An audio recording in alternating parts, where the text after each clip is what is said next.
चलो फिर आज हम लोग क्या करते हैं, घटनासार का इंटरनेशनल वाला पार्ट कवर कर लेंगे। देखो एक दिन का गैप हुआ, गैप होने में क्या हुआ, क्योंकि इंटरनेशनल का पार्ट बहुत ज्यादा है।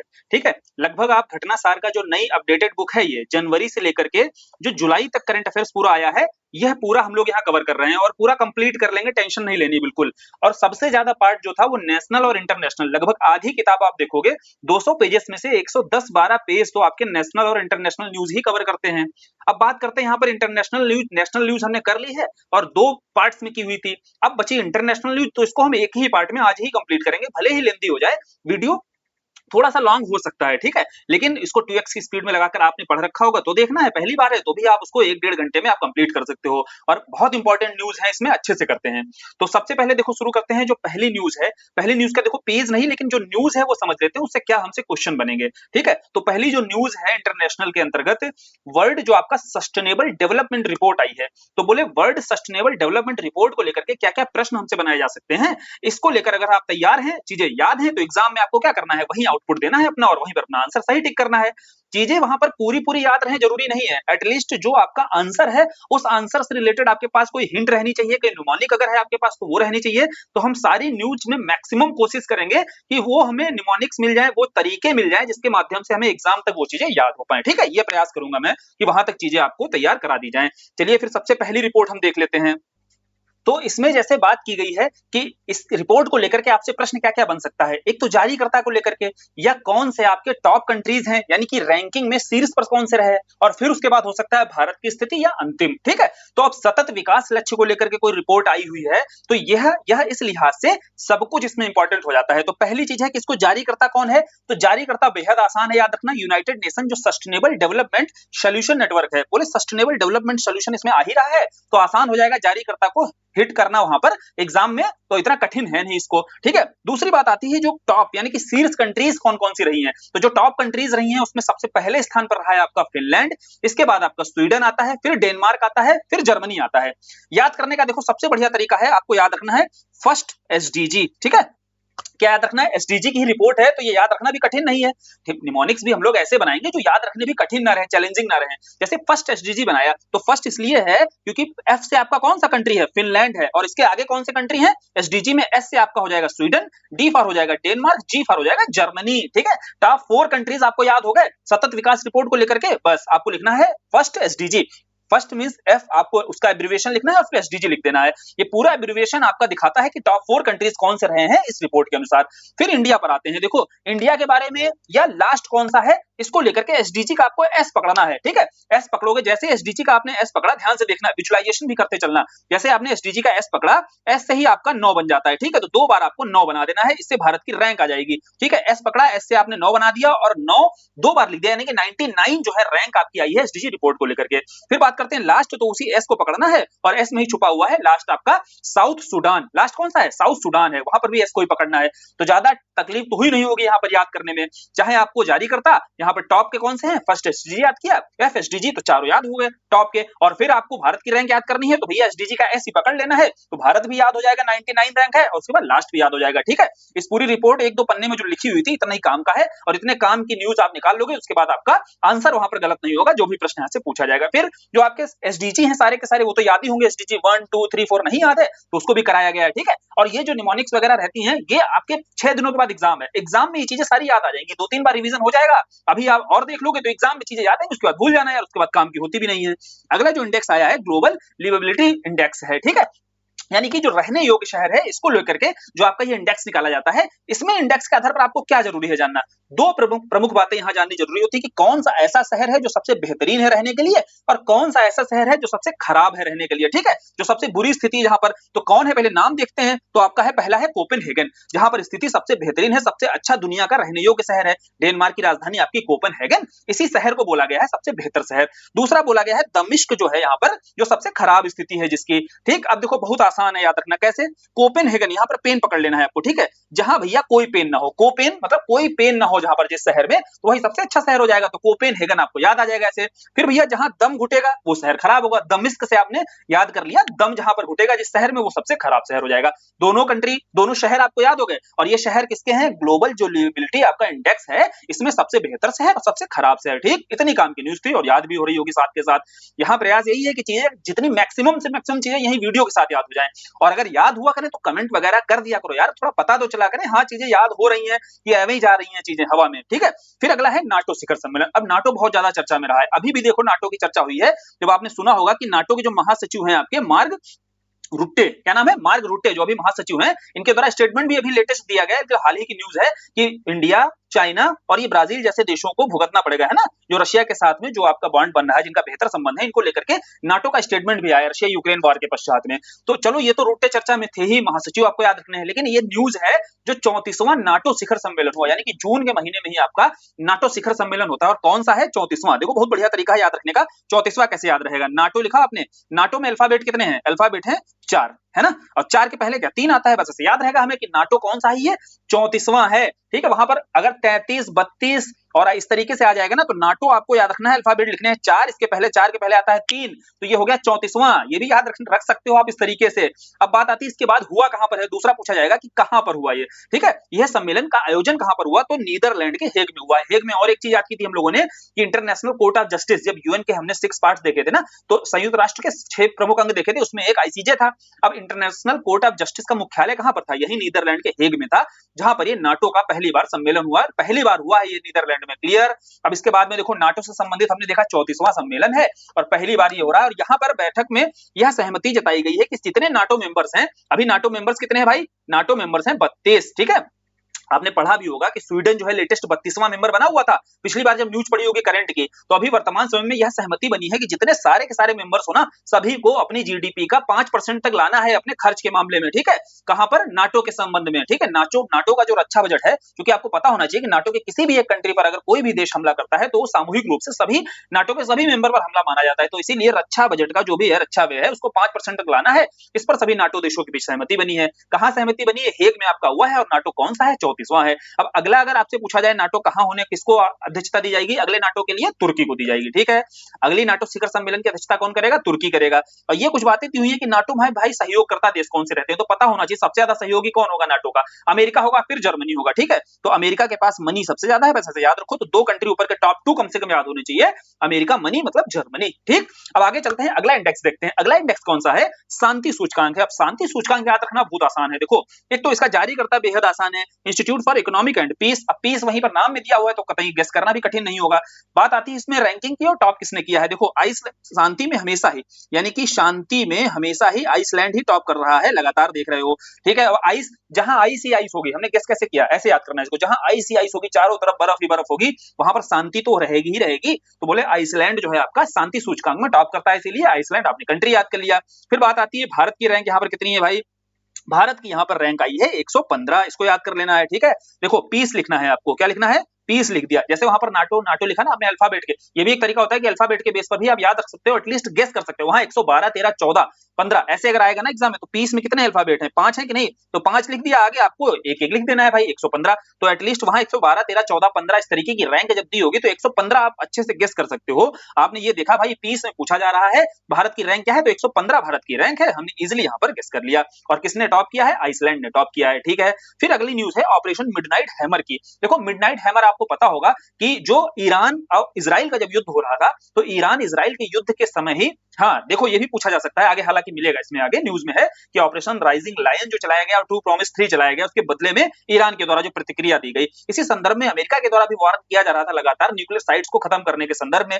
तो न्यूक्लियर साइट्स जो 3 थी, फोर्डो आपकी पहली थी, फोर्डो, नतांज थी और तीसरी थी इस्फहान, ठीक है। ये 3 न्यूक्लियर साइट्स को अटैक किया गया अमेरिका के द्वारा और उस ऑपरेशन का नाम रखा गया ऑपरेशन मिडनाइट हैमर। और इसमें जो आपका बॉम्बर्स यूज किए गए उसका नाम था B2 स्पिरिट स्टील्थ बॉम्बर, ठीक है। B2 स्पिरिट स्टील्थ बॉम्बर का यूज किया गया, जिसके माध्यम से ईरान की 3 न्यूक्लियर साइट्स थी उनको खत्म किया गया, तबाह किया गया, क्लियर। तो यही महत्वपूर्ण था इसके लिए, बस उस ऑपरेशन का नाम याद रखना है। रातों रात जो है ये मिशन किया गया था, तो नाम था इसीलिए ऑपरेशन मिडनाइट हैमर, ठीक है। रातों रात हैमर चलाया गया था अमेरिका के द्वारा ईरान की न्यूक्लियर साइट्स पर, ठीक। अगली न्यूज है आपकी एनर्जी ट्रांजिशन इंडेक्स जो है आपका ईटीआई।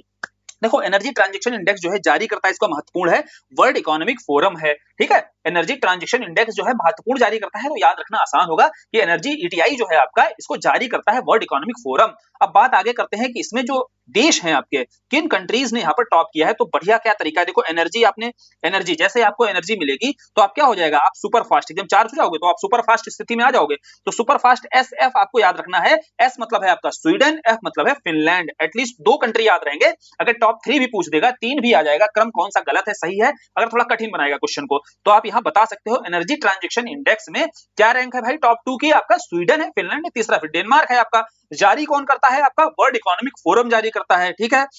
भारत की रैंक क्या रही है भाई, भारत की रैंक रही है 71। क्या रैंक रही है भाई, 71। अब देखो 71 भी याद रखना कैसे आसान है, एनर्जी वाला याद करो। अगर एनर्जी वाला आपको एसडीजी याद आ गया, एसडीजी कौन सा था, 7 है, याद है कि नहीं, एसडीजी 7 किसके लिए है, एनर्जी से संबंधित है। अब बोले 7 एसडीजी के लिए आपको 1 नंबर काम करना पड़ेगा, तभी आप एनर्जी ट्रांजैक्शन इंडेक्स में बढ़िया आप स्थिति दिखा सकते हो अपनी। तो ये इंडिया की रैंकिंग को याद करने का तरीका है कि एसडीजी 7 मतलब 7 आपने लिखा और उसमें 1 नंबर काम करना है, तो ये भारत की रैंक आ गई। भारत की रैंक कितनी है, 71। अब एनर्जी ट्रांजैक्शन में अगर भारत की रैंक पूछी जाएगी तो बता दोगे, और एनर्जी में जैसे ही मिलेगी आप सुपरफास्ट स्थिति में, यानी कि स्वीडन और फिनलैंड आप बता दोगे तुरंत। और जारी करता है इसका वर्ल्ड इकोनॉमिक फोरम है ही, इतना ही पूछा जाता है, बहुत और सारी चीजें दी हुई ना, बहुत काम की नहीं है वो चीजें, ठीक। अब आगे बढ़ते हैं अगली न्यूज पर, क्यूएस वर्ल्ड यूनिवर्सिटी रैंकिंग आ गई। इसको देखो खूब यहाँ पर क्वेश्चंस बनते हैं और कंफ्यूजन होता है, क्योंकि एक जारी करता है आपका क्यूएस क्वार्टरली सिमंड्स जो होता है, दूसरी जो रैंकिंग आती है वो द यानी कि टाइम्स जो है आपका, दी के द्वारा, टाइम्स हायर जो एजुकेशन होता है इसके द्वारा एक रैंकिंग जारी की जाती है, ठीक है। दोनों को यहीं पर देख लेंगे और दोनों याद कर लेंगे, बिल्कुल याद हो जाएंगी, सारी चीजें याद हो जाएंगी, क्योंकि भारत के ही संदर्भ में पूछी जा सकती हैं। अब देखो क्यूएस के द्वारा जो भी रैंकिंग जारी की जाएगी, ध्यान से सुनना, क्यूएस के द्वारा जो भी रैंकिंग जारी की जाएगी और जो टाइम के द्वारा जारी की जाएगी, यहाँ पर भारत की कौन सी हो सकती है इंस्टीट्यूट जिसने टॉप किया हो, तो हमेशा याद रखना क्यूएस जो है अमेरिका बेस्ड है, और जो टाइम्स है, दी जो है आपकी टाइम्स हायर एजुकेशन है, ये यूके बेस्ड है। तो यहां पर जो भी आएगी, जैसे ऑक्सफोर्ड यहां पर टॉप करती है, ठीक, ध्यान से सुनो, वैश्विक स्तर पर जो टाइम्स की वर्ल्ड यूनिवर्सिटी रैंकिंग आती है उसमें ऑक्सफोर्ड टॉप करती है, क्योंकि यूके बेस्ड है तो यूके की यूनिवर्सिटी रहती है। अब क्यूएस की जो वर्ल्ड यूनिवर्सिटी आती है, चूंकि ये अमेरिका बेस्ड है, इसलिए यहां पर आपको टॉप करते हुए अमेरिका की यूनिवर्सिटी एमआईटी दिखती है। कंफ्यूजन क्लियर, क्यूएस में आपको एमआईटी दिखेगी और टाइम्स यूके बेस्ड है तो यहाँ ऑक्सफोर्ड दिखेगी। अब ये कंफ्यूजन यहाँ नहीं रखना है इस चीज में, ठीक है।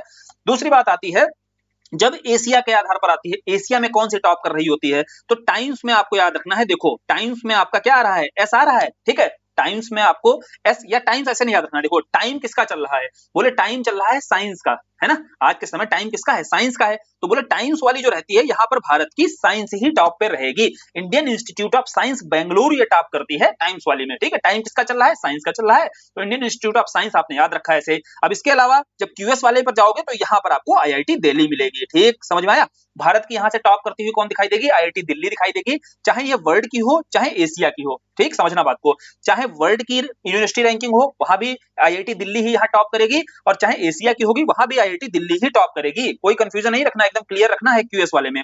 फिर जब टाइम्स वाले पर आएंगे, चूंकि यूके बेस्ड है तो वर्ल्ड के लेवल पर यहाँ पर ऑक्सफोर्ड रहेगी टॉप पे, और चाहे एशिया यूनिवर्सिटी रैंकिंग हो चाहे वर्ल्ड यूनिवर्सिटी रैंकिंग हो, दोनों जगहों पर science he, Indian institute of science he top करेगी, क्योंकि टाइम चल रहा है साइंस का। फिर अगर और घुमाकर थोड़ा पूछेगा, जैसे वर्ल्ड की तो हमने देख ली टॉप कौन कर रहा है, अब क्यूएस में अगर पूछेगा एशिया की कौन सी यूनिवर्सिटी है जो टॉप कर रही है, तो यहाँ पेकिंग यूनिवर्सिटी, जो चाइना की पेकिंग यूनिवर्सिटी है वो क्यूएस वाले में टॉप करती है। ऐसे याद रखो, क्यूएस है ना, क्यू के पहले पी आता है ना, आता है कि नहीं आता है, क्यू के पहले पी आता है, तो इसीलिए यहाँ पर पेकिंग यूनिवर्सिटी रहेगी टॉप करेगी। और टाइम भैया साइंस का चल रहा है, एस फॉर साइंस होता है और एस फॉर सिंहुआ होता है, ठीक है। अब यहाँ पर टाइम्स में अगर एशिया की पूछी जाएगी टॉप कर रही सिंहुआ, वो भी चाइना की है। समझ में आ गया, क्लियर हो गया सारी चीजें। अब एक साथ समझ लें, यहाँ पर देखो एक क्यूएस लिखा हमने, एक यहाँ पर टाइम्स लिखा, ठीक है। अब क्यूएस की एक आती है वर्ल्ड वाली, एक आती है एशिया वाली रैंकिंग, ऐसे टाइम्स की एक आती है वर्ल्ड वाली, एक आती है एशिया वाली, इतना क्लियर हुआ। अब क्यूएस की चूंकि है अमेरिका बेस्ड, तो वर्ल्ड में टॉप कौन करेगी भैया, वर्ल्ड में टॉप करेगी आपकी कौन सी कर रही है, एमआईटी कर रही है अमेरिका वाली। वैसे ही एशिया में कौन सी टॉप कर रही है, क्यू के पहले आता है पी, तो आपका पी से होती है पेकिंग, और इंडिया की यहाँ पर क्यूएस वाले में दोनों जगह ही दिल्ली ही रहेगी, ठीक, क्लियर। एक जगह लिख लेना इसको, एकदम साफ एकदम हो जाना चाहिए, कोई क्लैरिटी यहाँ पर बिल्कुल, ये समझ लीजिए कि हर चीज जो है बिल्कुल साफ रहनी चाहिए, ताकि वहां पर कोई भी पूछे, क्यूएस की, चाहे एशिया पूछे चाहे वर्ल्ड पूछे, वहां पर कौन सी टॉप यूनिवर्सिटी पूछ रहा है, भारत की पूछ रहा है, एशिया की पूछ रहा है, वर्ल्ड की पूछ रहा है, कोई कंफ्यूजन नहीं रहना चाहिए। अब आते हैं टाइम्स वाले पर। अब टाइम्स वाले पर वर्ल्ड में भैया कौन सी रहेगी, चूंकि टाइम है यूके बेस्ड, तो यहाँ आ जाएगी ऑक्सफोर्ड।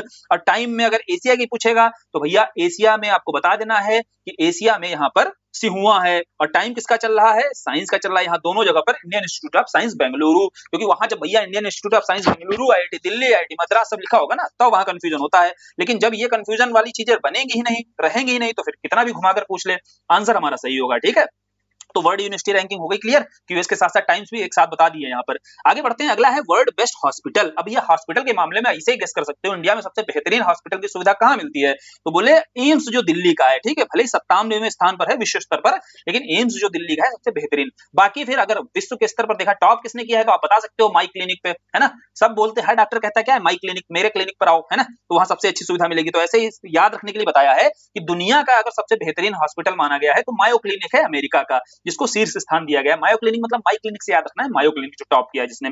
फिर परमाणु शस्त्रागार पर जो सिपरी की रिपोर्ट आती है, सिपरी रिपोर्ट निकालेगी। अब सिपरी रिपोर्ट निकालती रहती है, चाहे परमाणु या हथियारों को लेकर के इंपोर्ट एक्सपोर्ट के मामले में हो, रक्षा बजट के मामले में हो, कितनी मजबूत किसकी सेना है। आगे आएगी भी ग्लोबल फायर पावर जो आप रैंकिंग आई है ना, यानी कि कितनी मजबूत किसकी सेना है, किस देश की है, तो उस पर भी रैंकिंग आई हुई है। तो अभी तो बात ये हो रही है, यह जो रिपोर्ट है ये एटॉमिक यानी कि जो परमाणु शस्त्रागार है किसके पास में, कितने परमाणु शस्त्र हैं। ठीक है, अब इसमें जो रिपोर्ट आती सिपरी की, इसमें बताया कि वैसे तो वर्ल्ड में कितने देश हैं, ऐसे 9 देश हैं जिनके पास में परमाणु शस्त्र हैं। एटॉमिक पावर वाले कितने कंट्री हैं, एटॉमिक पावर वाले मात्र 9 कंट्री हैं ऐसे, ठीक है, जिनके पास में एटॉमिक आर्म्स हैं। अब बोले 9 देशों में से भारत की स्थिति जाननी जरूरी है केवल, क्योंकि भारत के पास में अभी वर्तमान समय में 180 आपके हथियार हो चुके हैं। परमाणु हथियार कितने हो चुके हैं, 180 हो चुके हैं। लास्ट ईयर जब रिपोर्ट आई थी तो 172 थे, हमने पढ़ा था ना, 170 पाकिस्तान के पास थे, हमारे पास 2 ज्यादा हो चुके थे। अभी पाकिस्तान की स्थिति बिल्कुल एकदम न्यूट्रल है, वैसे ही पहले की जैसी है, 170 ही है। और भारत के बढ़कर के 172 से कितने हो गए भैया, 180 हो चुके हैं। बस इतनी महत्वपूर्ण थी न्यूज यहाँ से जाननी। और वैश्विक स्तर पर कितने परमाणु हथियार हैं, 12,241। ये नंबर हो सकता है पूछ दे, ज्यादा इंपॉर्टेंट नहीं है, भारत की स्थिति को जानना जरूरी है। और सबसे ज्यादा परमाणु हथियार किसके पास में है, अमेरिका के पास है, फिर रूस के पास है। अगला जो है अपना न्यूज है G7 कंट्रीज को लेकर के। G7 को लेकर के 51वां है ना, 51th जो है आपका शिखर सम्मेलन हुआ है। 50वां तो आपको पता ही होगा इटली में हुआ था लास्ट ईयर। ठीक है, अब 51वां जो हुआ है ये डिबेट इसलिए हुई क्योंकि हमारे भारत और कनाडा के बीच में संबंध बीच में बिगड़े थे थोड़े से। फिर अभी क्या हुआ है, जब कनाडा में ये 51वां G7 सम्मेलन हो रहा था तो इसमें इन्विटेशन को लेकर के काफी लेट इन्विटेशन मिला प्रधानमंत्री जी को, तो इसीलिए चर्चा में आया था। बोले कहां पर हो रहा था, कनाडा में हो रहा था, कनाडा में भी कनानसित। ठीक है, अब कनाडा जैसे कनाडा लिखते हो वैसे आप कनाना है ना, कनाडा कनाना देखो एक जैसा प्रोनाउंस कर रहा है। तो अब है कहां पर, ये है कहां पर, कनाडा में है, क्योंकि 51th जो आपका शिखर सम्मेलन हो रहा है ये कनाडा में हो रहा है, ये क्लियर हुआ। और G7 कंट्रीज के सदस्य तो पता ही होंगे, स्टेटिक वाला हो गया। अब यहां जानते हैं थोड़ा सा कि कनाडा या जितने भी G7 कंट्रीज थे उनके हेड ऑफ स्टेट जो आए हुए थे सारे के सारे, उनके नाम पता होना चाहिए। जैसे कनाडा के मुख्यमंत्री, सॉरी प्रधान मुख्यमंत्री बोल रहा हूं, कनाडा के प्रधानमंत्री कौन है, मार्क कॉनी है। ठीक है, मैक्रोनी याद रखो इनका। ठीक है, कनाडा के जो प्रधानमंत्री हैं वो मार्क कॉनी है। फिर फ्रांस के कौन है, इमानुएल मैक्रो है, जो आसान है वो तो याद ही रहेंगे। अब जैसे जर्मनी के जर्मन चांसलर कौन बने हैं, फ्रेडरिक मर्ज बने, ये न्यूज में भी है। तो जर्म से आपने मर्ज को याद कर लिया, कनेक्ट कर लिया। जैसे जब जर्म होंगे तभी तो मर्ज होगा, तो जर्म से आपने जर्मन को याद किया, इसके चांसलर कौन है, फ्रेडरिक मर्ज है। मर्ज से कौन है, फ्रेडरिक मर्ज, तो ये याद हो गया नाम। फिर इटली के कौन है भाई, मेलोनी, ये तो नाम भूल ही नहीं सकते हो। फिर जापान के कौन है, इशिबा। ठीक है, जापान के प्रधानमंत्री कौन है, शिगेरू इशिबा। यूनाइटेड किंगडम के देखो कीर स्टारमर, ये भी आपने याद किया था, याद है जब ऋषि सुनोक को हटा करके कौन बने थे, स्टारमर, ऋषि स्टार ने याद किया था ऐसे, ऋषि स्टारमर हो गए। और अमेरिका के डोनाल्ड ट्रंप साहब, इनको तो रोज ही आते हैं चर्चा में। इसके अलावा यूरोपीय यूनियन जो थे, इनके प्रतिनिधित्व आयोग के अध्यक्ष उर्सुला वान डेर लेयन, अभी उर्सुला वान डेर लेयन ये चर्चा में भी आएंगे कि सबसे शक्तिशाली महिलाओं में भी इनको जाना जाता है, जो यूनाइटेड नेशन यानी सॉरी यूरोपीय यूनियन की जो अध्यक्ष हैं उनको सबसे शक्तिशाली महिलाओं के रूप में भी जाना जाता है। ठीक है, इसलिए महत्वपूर्ण है। फिर जो काउंसिल है उसके हेड है एंटोनियो कोस्टा, तो ये भी रहते हैं यहाँ पर G7 की बैठक में। ठीक, समझ में आया। अब आगे बढ़ते हैं, अगली न्यूज है हमारी, मोदी जी के द्वारा इसी समय साइप्रस, कनाडा और क्रोएशिया, यानी कि साइप्रस भी गए थे, क्रोएशिया भी गए थे और कनाडा फिर गए थे, वहां पर G7 में भागीदारी की थी।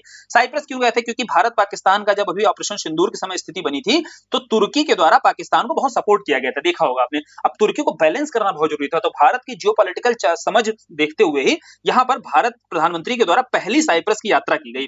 अब पहली साइप्रस की यात्रा के दौरान महत्वपूर्ण बात यह थी कि यहाँ पर इनको grand cross of the order of Makarios, ठीक है। ये अब साइप्रस का आपको साई पकड़ लेना है, ठीक है। साई तो जानती हो ना, साई शर्मिला। अब बोले देखो रीयूज करने में हमेशा आप जो है सारी चीजें शर्माते हो, कोई भी चीज होती है रीयूज करनी होती है तो शर्म आती है, शाइनेस रहती है। लेकिन अगर माँ का कोई आइटम है, ठीक है, माँ का कोई कोई कोई चीज है ना, ऐसे याद रखो, माँ का कोई भी चीज रीयूज करने में कोई शाइनेस नहीं रहती है। तो शाई माँ का रियोज, ठीक, ऐसे याद। देखो वहां पर क्या है ना, अवार्ड दिए होंगे बहुत सारे, अब अवार्ड दिए होंगे वहां नाम बहुत ज्यादा सिमिलर हो जाते हैं, वहां नहीं क्लियर होता है। तो अब आपको याद रहेगा साई से हमने माँ का रियोज, ठीक है, माँ का रियोज से कनेक्ट करके हमने साई को कनेक्ट किया था। तो साइप्रस का ही ये आपका सर्वोच्च पुरस्कार है, जो हमारे सर्वोच्च नागरिक पुरस्कार है, जो प्रधानमंत्री जी को दिया गया है साइप्रस के द्वारा। कंट्री पूछेगा तो याद, अवार्ड का नाम पूछेगा तो याद है, ठीक। किसको मिला है? प्रधानमंत्री जी को मिला है, ठीक। फिर क्रोएशिया की जब यात्रा की, तो क्रोएशिया की यात्रा के दौरान जो मजेदार बात हुई, यहाँ पर जब वो पहुंचते हैं तो उनके सम्मान में संस्कृत श्लोकों का उच्चारण किया गया, ठीक है।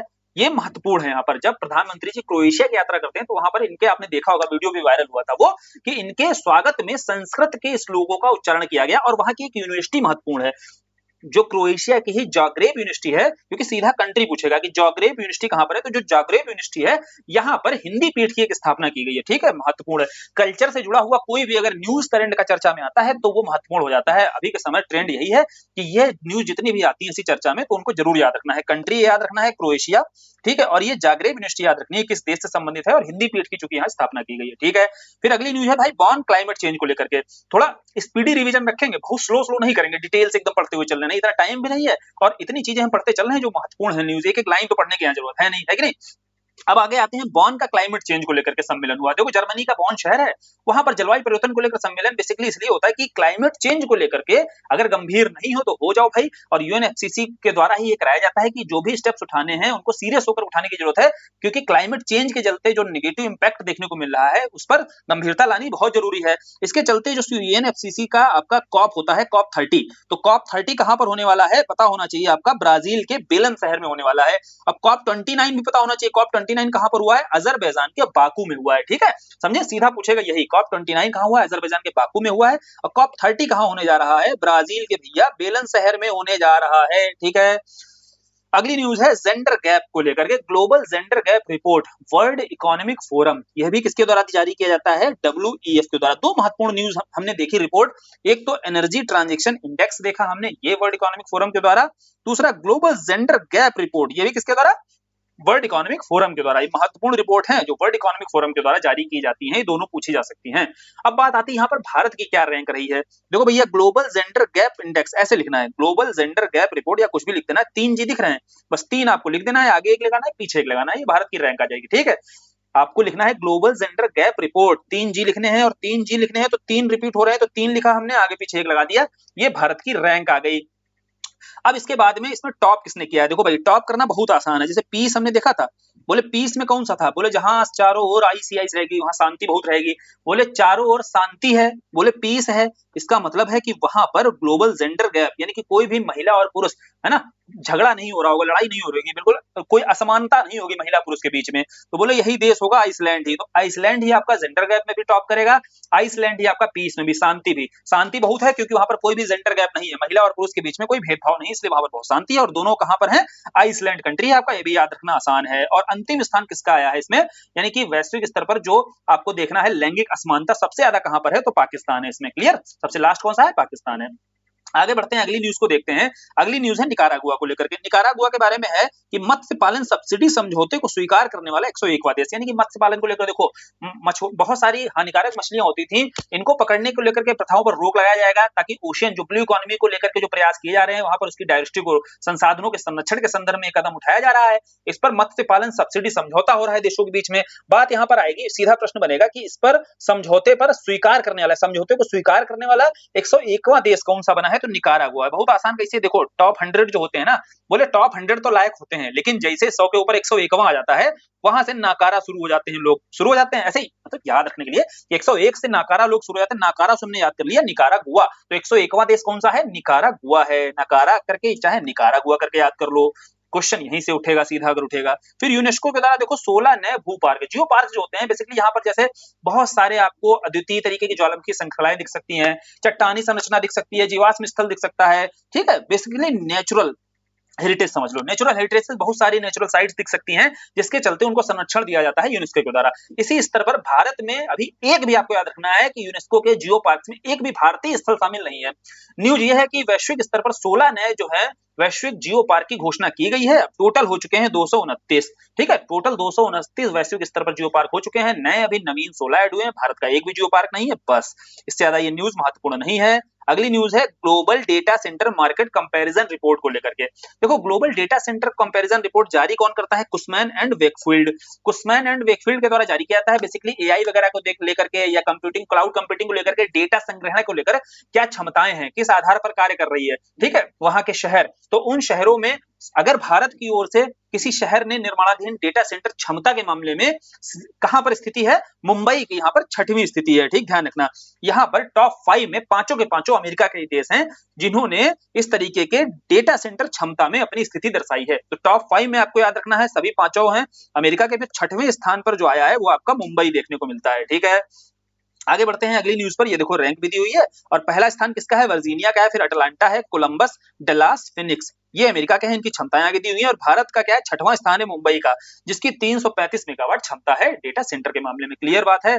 आगे देखते हैं अगली ब्रिक्स को लेकर के। ब्रिक्स के उद्योग मंत्रियों की जो बैठक हुई है, ब्रिक्स को लेकर के आपको पता होना चाहिए ना। ब्रिक्स में अभी इसका विस्तार हुआ। एक तो विस्तार को लेकर प्रश्न होगा, बहुत डिटेल से देखो, स्टैटिक वाले पर नहीं जाएगा कि ब्रिक्स की स्थापना कब हुई 2001 में और ब्रिक बना, फिर आगे जब अफ्रीका इसमें 2010 में शामिल हुआ, फिर ये ब्रिक्स बनता है। इसको लेकर अब प्रश्न नहीं बनाए जाएंगे। अब सीधा बनेगा कि ब्रिक्स की जो बैठक हुई वो कहां पर हुई। देखो ब्रिक्स को लेकर पता होना चाहिए, चूंकि ब्राजील में 2024 में आपका ब्रिक्स की समिट होनी थी, लेकिन ब्राजील के ऊपर बर्डन था, G20 भी ब्राजील को कराना था। अब G20 ब्राजील में कराने के साथ साथ और ब्रिक्स भी कराने के संदर्भ में लॉजिस्टिक लोड बहुत ज्यादा बढ़ जाता है। तो ब्रिक्स में ब्राजील ने बोला कि आप 24 वाला कहां करा लो? रशिया में करा लो। तो रूस में हुआ था। फिर अब बोले फिर 25 आया, तो फिर अब इंटरचेंज हो गया था। अब इस बार 25 वाला कहां पर बैठक हुई है? तो ब्राजील में हुई है। तो इसीलिए ये जो मंत्रियों की बैठक भी कहां पर हुई है? ब्राजील में हुई है आपकी। ठीक, क्लियर, ब्राजील के ब्रासिलिया में। अब ये बैठक हो चुकी है। बैठक के साथ थीम क्या है? अधिक समावेशी और टिकाऊ शासन के लिए वैश्विक जो साउथ कोऑपरेशन पर बात हुई है यहाँ पर। ठीक है, अब बोले ये तो हो गया क्लियर। चलो ब्रिक्स की बैठक भी क्लियर हो गई, 25 वाली कहानी क्लियर हो गई। अब बात आती है इसका जो विस्तार हुआ, इसमें नए देश कितने शामिल हुए हैं। तो ब्रिक्स में ऐसे तो 5 देश थे और प्लस 6 देश और शामिल हो गए हैं। टोटल अभी वर्तमान समय में कितने ब्रिक्स के मेंबर हो गए? 11 हो गए हैं। और नए कौन से हुए हैं उसका एक बढ़िया निमोनिक है, यूज सिया ईरान। ठीक है, अब देखो ईरान में कौन रहते हैं? सिया रहते हैं। अब यूज सिया ईरान, ये ट्रिक क्यों बनानी है? क्योंकि देखो सियाओं का यूज इस समय ऑब्वियस सी बात है कि ब्रिक्स में ईरान कंट्री है, तो उसी से जुड़ी हुई ट्रिक बनाएंगे हम लोग। जुड़ी हुई कैसे? Use Siya Iran. ठीक है, ये बनाने का कारण क्या है अभी समझ लेते हो, एक एक समझते हैं। नए जो देश जुड़े हैं ना वो याद हो जाएंगे। यू फार क्या है आपका भैया? यू फार है आपका यूएई। ठीक है, यू फार है यूएई, एस फार है सऊदी अरब, ई फार हो गया आपका इजिप्ट, दूसरा ई है आपका इथोपिया। यूज में 2 ई यूज करने हैं, बस ध्यान रखना। यूज में आपको 2 ई लिखना है, यूज, और फिर सिया ईरान। शिया का मतलब क्या है आपका? शिया का मतलब है इंडोनेशिया और ईरान आपका है देश। ये 6 देश हैं जो नए जुड़ रहे हैं। तो इसके चलते अब ब्रिक्स में कितने? 11 देश हो गए हैं। क्या भैया नहीं है? क्या नए देशों की क्या निमोनिक है? यूज शिया ईरान। ठीक है, use, U for UAE, S for Saudi Arabia, एक ई है आपका इजिप्ट के लिए, दूसरा ई है आपका इथोपिया के लिए, और शिया मतलब इंडोनेशिया, ईरान मतलब ईरान। और सीधी सी बात है कि ब्रिक्स में जब ईरान है और ईरान में रहते हैं शिया, तो इसीलिए इससे हमें ट्रिक भी मिल गई। शिया मतलब आपका इंडोनेशिया के लिए एग्जिस्ट हो जाएगा। ठीक है, समझ में आया? निमोनिक समझ में आई? और ये जो 6 देश हैं ये समझ में आ गए, ताकि अगर गलत कराएगा कि 6 देशों में से कोई और नाम दे देगा तब भी आप इसको ठीक करोगे। ठीक है, हाँ, इसके बाद और चीज याद रखना, जैसे पार्टनर कंट्री, क्योंकि ब्रिक्स के तो 11 सदस्य हैं, इसके अलावा पार्टनर देश भी हैं, है ना, साझेदार देश भी होते हैं 10। तो 10वें का नाम नहीं भूलना है। नाम नहीं भूलना है मतलब नाम क्या है? वियतनाम है। ठीक है, तो 10वें का नाम नहीं भूलना है। जो साझेदार है, साझेदार का नाम कभी नहीं भूला जाता है, ऐसे याद रखो, साझेदार का नाम कभी नहीं भूला जाता है। तो नाम से याद हो गया वियतनाम। ठीक, आगे बढ़ते हैं। अगली न्यूज है दुनिया की पहली वैश्विक एकीकृत पक्षी सूची। तो ये महत्वपूर्ण नहीं है ज्यादा, एक एवी लिस्ट करके एक पक्षी लिस्ट, पक्षियों की एक सूची जारी की गई, ताकि उनको लेकर के क्या है, उनकी स्पीसीज को लेकर के स्थिति क्या है, उनके संरक्षण के लिए आगे प्रयास किया जा सके। बस कॉन्सेप्चुअल चीजें हैं, बहुत ज्यादा डिटेल में से क्वेश्चन नहीं बनेगा। इसी तरीके की अगली न्यूज है कि कार्बन मूल्य निर्धारण में जैसे वर्ल्ड बैंक की, बस इसमें ये याद रखना है कि वैश्विक स्तर पर देखो भैया, कार्बन जो मूल्य निर्धारण है, यानी कि कार्बन एमिशन या ग्रीन हाउस गैसेस का जो एमिशन बहुत ज्यादा बढ़ रहा है, इसको लेकर सारे देश जो है वैश्विक स्तर पर सतर्क हुए हैं और सभी ने अपने यहाँ पर नए नए जो तंत्र है, नए नए सिस्टम है वो डेवलप किए हैं और अपने यहाँ पर व्यवस्था की, ताकि ज्यादा से ज्यादा कार्बन को सिंक किया जा सके और बहुत अधिक ग्रीन हाउस गैस का जो एमिशन है वो ना किया जाए, जिससे क्लाइमेट चेंज के चलते जो निगेटिव इंपैक्ट पड़ रहा था हमारे एटमॉस्फेयर पर, उसको रोका जा सके। ठीक है, तो इसी संदर्भ में ही जो रिपोर्ट आई है, उस रिपोर्ट का नाम है स्टेट एंड ट्रेंड, जो आपका कार्बन प्राइसिंग है। स्टेट एंड ट्रेंड मतलब जो ट्रेंड है वैश्विक स्तर पर सभी देशों का बढ़ा है ना, इसको लेकर के थोड़ा सतर्क हुए हैं। इसी में कुछ तंत्र हैं, जैसे एमिशन ट्रेडिंग सिस्टम है, आपने पढ़ा होगा कि जो एमिशन पर एक लिमिट, बाह्य लिमिट लगा दो, मैक्सिमम लिमिट लगा दो, उसके बाद अगर आप उसके अंडर में एमिशन कर रहे हो और बचा ले जाते हो तो आप उसका ट्रेड कर सकते हो। दूसरा कार्बन टैक्स, भैया आप क्षति करोगे तो आपको टैक्स भी देना पड़ेगा, ठीक है। फिर है कार्बन क्रेडिट, अब आप पर्यावरण लगा इन्वायरमेंट में देखो वृक्षारोपण कर रहे हो, ठीक है, वृक्षारोपण करने के संदर्भ में आप कार्बन को सिंक कर रहे हो, कार्बन सिंक करने में आपका क्रेडिट अच्छा बनना है, तो वो कार्बन क्रेडिट ट्रेडिंग है, उसको भी आप ट्रेड कर सकते हो। तो ये सारी पहल चालू की गई है, जिसके चलते ही कार्बन प्राइसिंग जो लेकर के, कार्बन प्राइसिंग को लेकर के ट्रेंड है स्टेट्स का, वो चेंज हुआ है। अब ये रिपोर्ट आई है, रिपोर्ट किसके द्वारा आई है? विश्व बैंक के द्वारा, वर्ल्ड बैंक के द्वारा। सीधा पूछा जा सकता है जो रिपोर्ट जारी किसने की है, ये तो विश्व बैंक ने जारी की है, या विश्व के स्तर पर ये ट्रेंड चेंज हो रहा है तो विश्व के स्तर से हमने याद किया, विश्व बैंक के द्वारा ये जारी की गई है रिपोर्ट, ठीक है। फिर अगली है भाई ब्लू एनडीसी चैलेंज इनिशिएटिव। जो ब्लू एनडीसी चैलेंज नेशनल, जो आपका देखिए जो आपका डिटरमाइंड, जो नेशनल डिटरमाइंड आपका कंट्रीब्यूशन है, ठीक है, एनडीसी नेशनल डिटरमाइंड कंट्रीब्यूशन, मतलब सब डिटरमाइन होकर के अपना कितना कंट्रीब्यूट कोई कर सकता है, इसके लिए क्लाइमेट चेंज को लेकर के, ठीक है। पेरिस में जो बात हुई थी, भारत ने भी अपना एनडीसी जारी किया था, ठीक है, जो हमने, आप देख लीजिएगा, जो 500 गीगावाट हमने क्या किया हुआ है, हम 500 गीगावाट या 2070 तक नेट जीरो कार्बन एमिशन करने वाले हैं, तो ये हमारे एनडीसी के अंतर्गत ही प्लान है भाई। ऐसे ही ब्राजील और फ्रांस ने, अब ब्राजील भैया यहाँ पर देखो, समझो बात को, यहाँ पर ब्राजील में ही आपका क्या होने वाला है, कॉप 30 होने वाली है, ठीक है, ब्राजील के बेलेन शहर में आपका कॉप 30 होने वाली है। तो बोले ब्राजील और फ्रांस ने मिलकर के क्या किया है, ब्लू एनडीसी चैलेंज इनिशिएटिव चालू किया है। इसमें बोला गया है कि ओशियन एनडीसी चैलेंज में ब्लू ब्लू की बात हो रही है, तो ब्लू इकोनॉमी की, ब्लू इकोनॉमी का संबंध किससे, ओशियन से है, तो बोले ओशियन से संबंधित जितने रिसोर्सेज होते हैं, संसाधन होते हैं, इनके भी संरक्षण की बात होनी चाहिए। जब आगे आपकी यहाँ पर कॉप 30 होगी तो वहां पर ये समुद्र के संरक्षण के लिए भी मांग उठानी चाहिए, उसको भी केंद्र बनाना चाहिए, ठीक है। जो हमारा संसाधन है, मात्र लैंड पर ही संसाधन नहीं, क्योंकि एसडीजी में भी आप पढ़ते हो, एसडीजी 14, एसडीजी 14 क्या है, लाइफ अंडर वाटर, यानी कि ओशियन के जो रिसोर्सेज हैं, उन संसाधनों के भी संरक्षण की जरूरत है, वहां की भी जैव विविधता को बचाने की जरूरत है, क्योंकि उसका इंपैक्ट भी क्लाइमेट चेंज के कारण पड़ता है, ठीक है। क्लाइमेट चेंज का इंपैक्ट ओशियन पर क्या पड़ने वाला है, इस चीज को भी ध्यान रखना है। इसी संदर्भ में ब्लू एनडीसी चैलेंज लाया गया, ब्राजील और फ्रांस मिलकर ला रहे हैं, ठीक, क्लियर हुआ। और अगली कॉप 30 होनी है, इससे पहले ही आपको ये मुद्दे उठाने पड़ेंगे। अब बोले ओशियन को लेकर के ये ला रहे हैं, इसमें कुछ लक्ष्य रखा है, बोले बिल्कुल रखा है। अभी के समय, जैसे भैया समझ लो ये भारत है, भारत की तटीय रेखा, इसके आसपास हिंद महासागर है, बोले अभी अगर किसी भी महासागर के बारे में देखा जाए तो प्रोटेक्टेड एरियाज मात्र 8% के आसपास है, कितना है, मात्र 8% है। अब इसमें टारगेट ये रख लिया है कि 2030 तक क्या करेंगे, 2030 तक इसी का 30 उठाओ, 30% तक हमें ओशियन का प्रोटेक्टेड एरिया बढ़ाना है, ठीक है। कितना संरक्षित करना है, 30 करना है, 30/30 यहाँ पर जो टारगेट, जो इनिशिएटिव चालू किया गया है, क्या इनिशिएटिव है, क्या टारगेट है, 30/30, यानी कि 2030 तक 30% समुद्र का हिस्सा हमें संरक्षित करना है, क्लियर। अब आगे अगली न्यूज देखते हैं, रिवाइव अवर ओशियन। देखो रिवाइव अवर ओशियन क्या है, यह भी इनिशिएटिव उसी तरीके का, वही जो सारे टारगेट्स यहाँ रखे गए हैं ना, वही यहाँ पर है कि 30/30 वाला, ठीक है। तो ये इनिशिएटिव इसी के अंतर्गत चालू किया गया है। आगे बढ़ते हैं, अगली न्यूज को देख लेते हैं, मानव विकास रिपोर्ट। जो मानव विकास रिपोर्ट आई है, इसमें क्या है, इसमें सीधा सीधा प्रश्न अगर आपसे आएगा, बहुत डिटेल में, देखो बहुत प्रिय है ये यूपीपीसीएस के लिए या आरओ के लिए, इस तरीके की रिपोर्ट पूछना, जैसे मानव विकास से संबंधित। तो मानव विकास में यहाँ भारत की रैंक जो है 130 हो गई है, पिछली बार कितनी थी, 133 थी। ये दोनों चीजें याद रखनी है, लास्ट ईयर रैंक कितनी थी, क्योंकि सीधा क्वेश्चन बना था, 133 थी। 3 रैंक का यहाँ पर भारत के संदर्भ में सुधार हुआ है मानव विकास के मामले में, ठीक है। मानव विकास की रैंक कितनी सुधरी है, 3 रैंक सुधरी हुई है। दूसरी बात है स्कोर भी, यहाँ पर देखो पहले स्कोर जो था आपका 0.676 था, जो स्कोर बढ़कर के 0.685 हो गया है, ठीक है। तो यहाँ रैंक में भी सुधार हुआ है और स्कोर ऑब्वियस सी बात है सुधरेगा। रैंक कितनी हो गई, 130 हो गई है। ये दोनों चीजें महत्वपूर्ण है, इसलिए दोनों इसको थोड़ा सा डिटेल से अच्छे से कर लेना, मानव विकास रिपोर्ट को इतना समझ लेना। 130 रैंक हुई है, 133 थी, 3 रैंक का सुधार हुआ, स्कोर 0.685 हुआ जो 0.676 था। इतना ही फोकस करके थोड़ा सा ध्यान देके इसको पढ़ना है, ठीक। अब इसमें रैंक टॉप किसने किया, आइसलैंड ने किया, तो वहीं से कनेक्ट कर लो यार, पीस जहां पर कोई भी भेदभाव नहीं महिला पुरुष के बीच, तो वहां मानव का विकास सबसे बेहतरीन होगा। और तीनों में ही टॉप कौन कर रहा है, आइसलैंड कर रहा है। बिल्कुल कहानी कनेक्ट करके जोड़ के करना है, ताकि टॉप करने वाले देश में कोई कंफ्यूजन ना रहे, बिल्कुल। अब आते हैं पवन ऊर्जा रिपोर्ट को लेकर के भैया, विंड को लेकर के। देखो विंड आपने तुरंत लिखा विंड, आपको रैंक बताने की जरूरत नहीं, भारत की स्थिति क्या है, क्यों, क्योंकि अल्फाबेट गिने कितने हैं, 4 है। अल्फाबेट विंड में 4 है, तो भारत की स्थिति कहां पर होगी कंट्रीब्यूशन के मामले में, पवन ऊर्जा में चौथी होगी। पहली कौन है, चीन है, फिर अमेरिका है, फिर जर्मनी है, फिर भारत है, ठीक है। देखो चौथा है भारत, आपने तुरंत विंड लिखना है, और विंड में अल्फाबेट गिन लेने 4 हैं, तो यही भारत की स्थिति है, क्लियर। जारी करता कौन है भैया, तो जारी करता ग्लोबल विंड एनर्जी काउंसिल है और ग्लोबल विंड एनर्जी काउंसिल की स्थापना 5 में हुई। इसका मुख्यालय लिस्बन पुर्तगाल में है। बस खाली ये देख लेना, बहुत ज्यादा संभावना नहीं होती है। संभावना करंट की न्यूज से रहेंगी कि भारत का कंट्रीब्यूशन पूछेगा सबसे ज्यादा किसका है पवन ऊर्जा में, तो चीन का है। ठीक है, इतना याद रखना है। फिर आ जाओ अगली भैया सिपरी रिपोर्ट पर। अब सिपरी रिपोर्ट के मामले में यहाँ किस पर रिपोर्ट आई है, यहाँ बात आई है सैन्य खर्च के मामले में। ठीक है, सैन्य खर्च के मामले में यहाँ पूछा जा रहा है कि सबसे ज्यादा सेना पर खर्च कौन करता है, तो अमेरिका करता है। ठीक है, डिफेंस के मामले में। और भारत कितना खर्च कर रहा है, देखो वैश्विक स्तर पर भारत की हिस्सेदारी पूछ सकता है और भारत की रैंक पूछ सकता है कहां पर एग्जिस्ट करता है। देखो अमेरिका है, फिर चीन है, फिर रूस है, जर्मनी है। ठीक है, अमेरिका, फिर चीन, फिर रूस, जर्मनी, ये 4 देश हो गए, जिसमें अमेरिका, चीन और रूस, ये तीनों तो पता ही होते हैं कम से कम, है ना, यूएसए, चाइना, रशिया।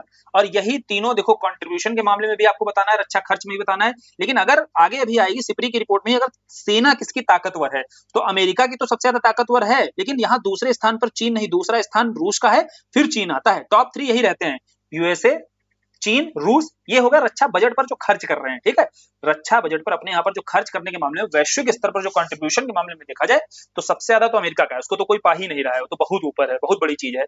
फिर चाइना है, फिर रशिया है, फिर जर्मनी, भारत। भारत कहां पर है, 5वें पर एग्जिस्ट करता है। लेकिन भारत और तरीके से याद रख सकते हैं, कैसे, देखो यहाँ पर भारत का अगर वैश्विक स्तर पर देखा जाए कंट्रीब्यूशन 3.2 है और यही 3 को उठा करके जोड़ देना है, यही भारत की क्या हो जाएगी, रैंक हो जाएगी 5वीं। ठीक है, 3.2% ऐसे भी याद रहेगा, कंट्रीब्यूशन कितना है वैश्विक स्तर पर 3.2% और इन्हीं 3 को उठाकर जोड़ देना है, ये भारत की 5वीं रैंक हो जाएगी। ठीक, कोई कंफ्यूजन नहीं ना। आगे बढ़ते हैं, और ये रक्षा बजट पर खर्च है, याद रखियो, रक्षा बजट पर जो खर्च है उस मामले में 5वां स्थान है। और यही लगातार उसी को भी देख ले, सिपरी की ही रिपोर्ट एक आती है, आगे आएगी अभी, ग्लोबल फायर पावर। अब ग्लोबल फायर पावर के मामले में भारत का 4था स्थान है। ठीक है, याद रखियो, सेना अगर पूछा जाए सबसे ताकतवर किस देश की है, तो वो तो अमेरिका की है, फिर रूस की है, फिर चीन की है, फिर चौथा स्थान किसका आता है सबसे पावरफुल सेना, तो भारत की है। ठीक है, भारत की जो डिफेंस है वो 4थे नंबर पे है, सबसे मजबूत। यह सिपरी की रिपोर्ट है। लेकिन अगर यहाँ खर्च के मामले में देखा जाए तो 5वां है, तो 3.2% है, क्योंकि वैश्विक स्तर पर खर्च 3 को जोड़कर ही हमने 5 बनाया था। दोनों तरीके से प्रश्न बन सकते हैं सिपरी रिपोर्ट के आधार पर, दोनों आपको क्लियर रखने हैं। ठीक, अगली न्यूज है भाई, सबसे ऊंची 3D प्रिंटेड इमारत कहां पर है। सबसे ऊंची 3D प्रिंटेड इमारत जो है स्विट्जरलैंड में है। अब बोले देखो स्विट्जरलैंड में तो है, नाम क्या है उसका, टोर अल्वा। बोले सबसे ऊंची जिसकी बिल्डिंग भैया रहेगी, 3D प्रिंटेड इमारत रहेगी, उसका टोरा तो रहेगा ही रहेगा कि नहीं टोरा, बोले हाँ बिल्कुल रहेगा, टोरा रहेगा, जलवा रहेगा, जो भी बोल दो, टोरा रहेगा, जलवा रहेगा। उस इमारत का नाम ही है टोर अल्वा। कहां पर है, स्विट्जरलैंड में है। किस लैंड पे भैया बनी हुई है, स्विट्जरलैंड पे बनी हुई है। ठीक है, या जर्जर ऐसे समझो, आपको जर्जर नहीं है बिल्डिंग, उस लैंड पे बनी हुई, तो सबसे ऊंची होगी। नाम क्या होगा, टोर अल्वा होगा, इसीलिए उसका नाम भी याद रख सकते हो, टोरा होगा उसका, तो टोर अल्वा याद रखा, नाम स्विट्जरलैंड में होगी, कहां होगी ये भी क्लियर होगा। पहली 3D प्रिंटेड बिल्डिंग है सबसे ऊंची, क्लियर। अब अगली है प्रेस फ्रीडम को लेकर, देखो भैया इसको भी लेकर के क्या क्या याद रखना जरूरी है। प्रेस फ्रीडम को लेकर के इंपॉर्टेंट, देखो एक तो जारी करता तो पता ही होगा, इतनी बार पढ़ा होगा, रिपोर्टर्स विदाउट बॉर्डर। ठीक है, अब रिपोर्टर है तो प्रेस ही इंडेक्स से जारी करेगा प्रेस फ्रीडम ही। फिर इसकी आती है रैंक, याद करना कैसे, देखो रैंक में आपको प्रेस लिखना है तुरंत, अल्फाबेट्स बहुत सारी चीजें होंगी, प्रेस लिखा, अब प्रेस में आपको क्या है 5 अल्फाबेट दिखे, बस 5 लिखना है, आगे पीछे एक एक लगा देना है। जैसे जेंडर गैप में आपने 3 जी देखे थे, आगे पीछे एक लगाया था, तो ये जेंडर गैप में भारत की रैंक समझ में आई थी। ऐसे प्रेस जब आपको लिखना है तो प्रेस में आपको लिख देना है भैया, प्रेस पूरा लिखना है, पहले PRESS, 5 अल्फाबेट है, 5 लिखा, आगे पीछे एक लगा दिया, तो इसकी रैंक एकदम क्लियर हो गई। अब बात आती है प्रेस में आपको टॉप बताना है भैया, कौन सा कंट्री है जिसका सबसे बेहतरीन स्थिति है और कौन सा सबसे खराब स्थिति है। तो देखो भाई, प्रेस की स्थिति जहां अच्छी होगी वहां पर नॉर्वे को कैसे मनाते हैं, हमेशा नॉर्वे से बनाते, पिछली बार देखी होगी ना, ऐसे ही उसी से ये ना सेम निमोनिक रखेंगे, वही जो पिछली वाली, ताकि आपको कंफ्यूजन ना हो, चीजें याद हो जाए। ठीक है, हर जगह पर एक ही रखना है। अब जैसे अगर नॉर्वे को बनाया, नॉर्वे से बनाया है ना, नॉर्वे जहां कोई नॉर्वे, तो वैसे ही बनाना है हमेशा। जैसे प्रेस जहां पर स्थिति अच्छी होगी वहां कोई ना रोवे। ठीक है, कोई नहीं रोएगा, ऑब्वियस सी बात है, जहां प्रेस अच्छे से काम कर रही होगी, तो इसीलिए स्कैंडिनेवियन कंट्री रहते हैं हमेशा टॉप पे, उसमें नॉर्वे टॉप पे, क्योंकि नॉर्वे, फिनलैंड, स्वीडन सब दे देगा ना, तो कंफ्यूजन तब होता है। तो बोले जहां प्रेस की स्थिति अच्छी है वहां ना रोवे कोई भी, तो नॉर्वे हो गया। अब बोले प्रेस को लेकर के आपको बताना है कि सबसे खराब, बोले प्रेस जहां इरिटेट कर देती है तो वही सबसे बुरी स्थिति होगी, इरिट्रिया। कौन सा देश है भाई, इरिट्रिया है, जो प्रेस फ्रीडम के मामले में सबसे खराब स्थिति है जिसकी, जहां कोई ना रोवे, मतलब नॉर्वे सबसे बेस्ट है। भारत की रैंक क्या है भैया, प्रेस के 5 लिखे हमने और एक एक आगे, ठीक है, लगा दिया, 151 भारत की रैंक है। तीनों चीजें याद। अब आते हैं क्लाइमेट चेंज परफॉर्मेंस को लेकर के, देखो भाई यहाँ क्लाइमेट चेंज परफॉर्मेंस, एक यहीं पर आगे जर्मन वॉच का क्लाइमेट रिस्क वाला आएगा इंडेक्स, दोनों यही याद करते हैं, बिल्कुल टेंशन नहीं, टेंशन रिलीज करके दोनों रैंक याद हो जाएंगी, बिल्कुल दोबारा कभी नहीं भूलोगे। देखो भैया परफॉर्मेंस, आप यहाँ पर है CCPI, ठीक है, क्लाइमेट चेंज परफॉर्मेंस इंडेक्स, दोनों भूलना मत, दोनों जर्मन वॉच के हैं। एक क्लाइमेट चेंज के परफॉर्मेंस को लेकर के इंडेक्स आता है, एक क्लाइमेट रिस्क को लेकर के इंडेक्स आता है। तो बोले देखो क्लाइमेट चेंज परफॉर्मेंस, अब बोले परफॉर्मेंस जब भी होता है तो टॉप 10 आपकी रैंक निकाली जाती थी कि नहीं? बोले टॉप 10 के मामले में आपको देखना है परफॉर्मेंस। तो अब यहाँ टॉप 10 में हम 10वें स्थान पे ही हैं। टॉप 10 देखा जाता है तो भारत की रैंक क्लियर हो गई, टॉप 10 मतलब हम 10वें पर ही आए हैं परफॉर्मेंस के मामले में। और रिस्क है भाई, तो रिस्क से मिलता जुलता शब्द है सिक्स, ठीक है। रिस्क और सिक्स दोनों एक साथ याद करना है। क्यों ऐसा बताया जा रहा है? क्लाइमेट रिस्क, रिस्क वाला जब आएगा ना, रिस्क सिक्स, ठीक है। यहाँ भारत की रैंक कितनी है? 6 है, ठीक है, इसलिए बताया जा रहा है बार बार। क्लाइमेट रिस्क वाला आएगा तो रिस्क से आपने 6 को याद कर लिया तो 6वीं रैंक है भारत की। और परफॉर्मेंस मतलब टॉप 10 देखा, 10वीं है भारत की यहाँ पर रैंक। और परफॉर्मेंस के मामले में देखो टॉप 3 में कोई है ही नहीं, ठीक है। टॉप 10 इसलिए निकालना जरूरी क्योंकि टॉप 3 में कोई कंट्री है ही नहीं जिसने बढ़िया क्लाइमेट चेंज को लेकर परफॉर्मेंस किया हो। और जिसने टॉप तरीके से काम किया, सबसे अच्छे मार्क किसके रहे? डेनमार्क के रहे, वो भी चौथा स्थान रहा। मार्क याद रखो, सबसे बढ़िया मार्क किसके रहे परफॉर्मेंस के मामले में? डेनमार्क के रहे। मार्क से हमने क्या याद किया? डेनमार्क को याद किया, ठीक है। 10वां किसका है? भारत का है, ये भी याद। सबसे अच्छे मार्क डेनमार्क, लेकिन चौथा है, टॉप 3 पे कोई नहीं। क्लाइमेट रिस्क इंडेक्स में कौन है भाई? रिस्क से हमने 6 याद किया तो यहाँ पर 6वां स्थान आ गया, ठीक है। और यार वीडियो अगर सही मजा आया करे ना, ये जैसे ये तरीके अगर याद हो रहे हो चीजें के साथ में, तो कमेंट करने में अगर लापरवाही करोगे तो फिर वीडियो बनाने में मजा नहीं आता है, सीधी समझो बात, है ना। कमेंट जब और सही कमेंट किया करो, अगर समझ में आ रही चीजें तो करो, जो दिक्कतें हो रही है वो दिक्कतें भी बताओ, ठीक है, वो दिक्कतें भी देखी जाएंगी, उसके हिसाब से काम किया जाएगा। और अगर मजा आ रहा है उसमें भी लापरवाही आलस कर रहे हो यार कि क्या करना है, बस काम निकल जाए, ठीक है, तो फिर इस तरीके से हर कोई सोचने लगता है, फिर दिक्कत हो जाएगी ना।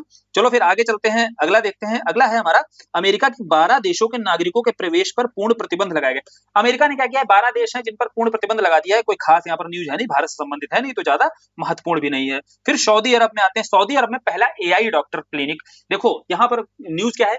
न्यूज ये है कि जो सऊदी अरब है, सऊदी अरब की जगह है अल अहसा, ठीक है। अल अहसा में चीन का एक स्टार्टअप है सिनी एआई, क्या नाम है उसका? सिनी एआई। इसके द्वारा ही जो क्लिनिक है अल मूशा हेल्थ ग्रुप के साथ मिलकर के यहाँ पर एआई डॉक्टर, पहला एआई डॉक्टर क्लिनिक खोला जाएगा, दुनिया का पहला रहेगा। इसका नाम क्या रहेगा? डॉक्टर हुआ, ठीक है। एक तरीके से होता ना कि जब एआई बेस्ड कोई डॉक्टर होगा, उसको आप अपनी समस्या बताओ तो लोगों के लिए हुआ हो जाता है कि नहीं?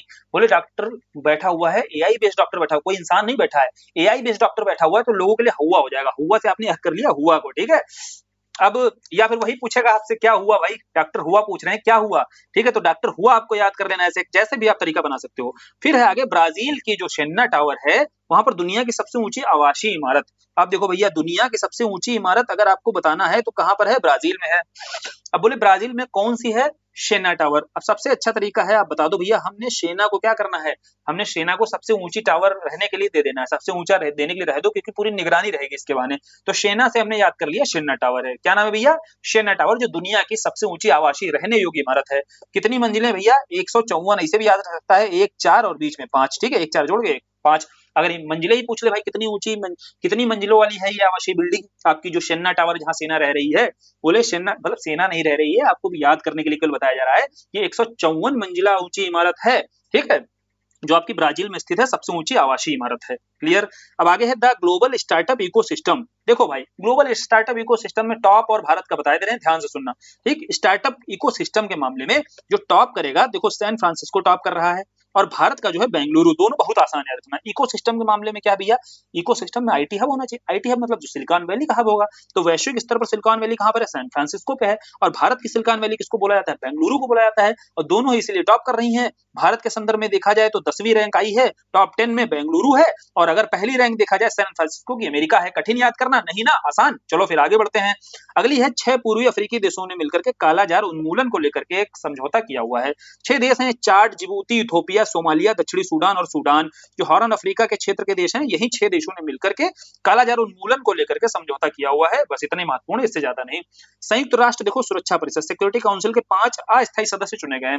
ऐसे भारत लगातार देखो स्थायी सदस्यता की मांग करता रहता है, लेकिन अभी जो न्यूज है करंट की, ये है कोलंबिया, कांगो गणराज्य, डेमोक्रेटिक जो है आपका लोकतांत्रिक गणराज्य, बहरीन, लातविया आपका हो गया, ठीक है। और इसके बाद में आपका आ जाता है लाइबेरिया। ये 5 ऐसे देश हैं जिनको नवनिर्वाचित अस्थायी सदस्य के रूप में चुना गया है। बहुत ज्यादा इंपॉर्टेंट नहीं है, खाली बस जानकारी के लिए था, तो वो जान लिया आपने। फिर दक्षिण कोरिया के नए राष्ट्रपति बनाए गए हैं। अब उनका नाम क्या है? ली जे म्यूंग है। दक्षिण कोरिया को नॉर्थ कोरिया से कनेक्ट करो। नॉर्थ कोरिया के कौन है भाई? किम जोंग यूंग है। अब नॉर्थ कोरिया के जब किम जोंग यूंग और दक्षिण कोरिया के हो गए ली जे म्यूंग, दोनों जैसे नाम है। किम जोंग यूंग नॉर्थ में बैठे हुए हैं, साउथ में ली जे म्यूंग बैठे हुए हैं, ठीक, क्लियर। तो दक्षिण कोरिया के नए कौन है, ली जे म्यूंग है आपके नए राष्ट्रपति जो बने हुए हैं।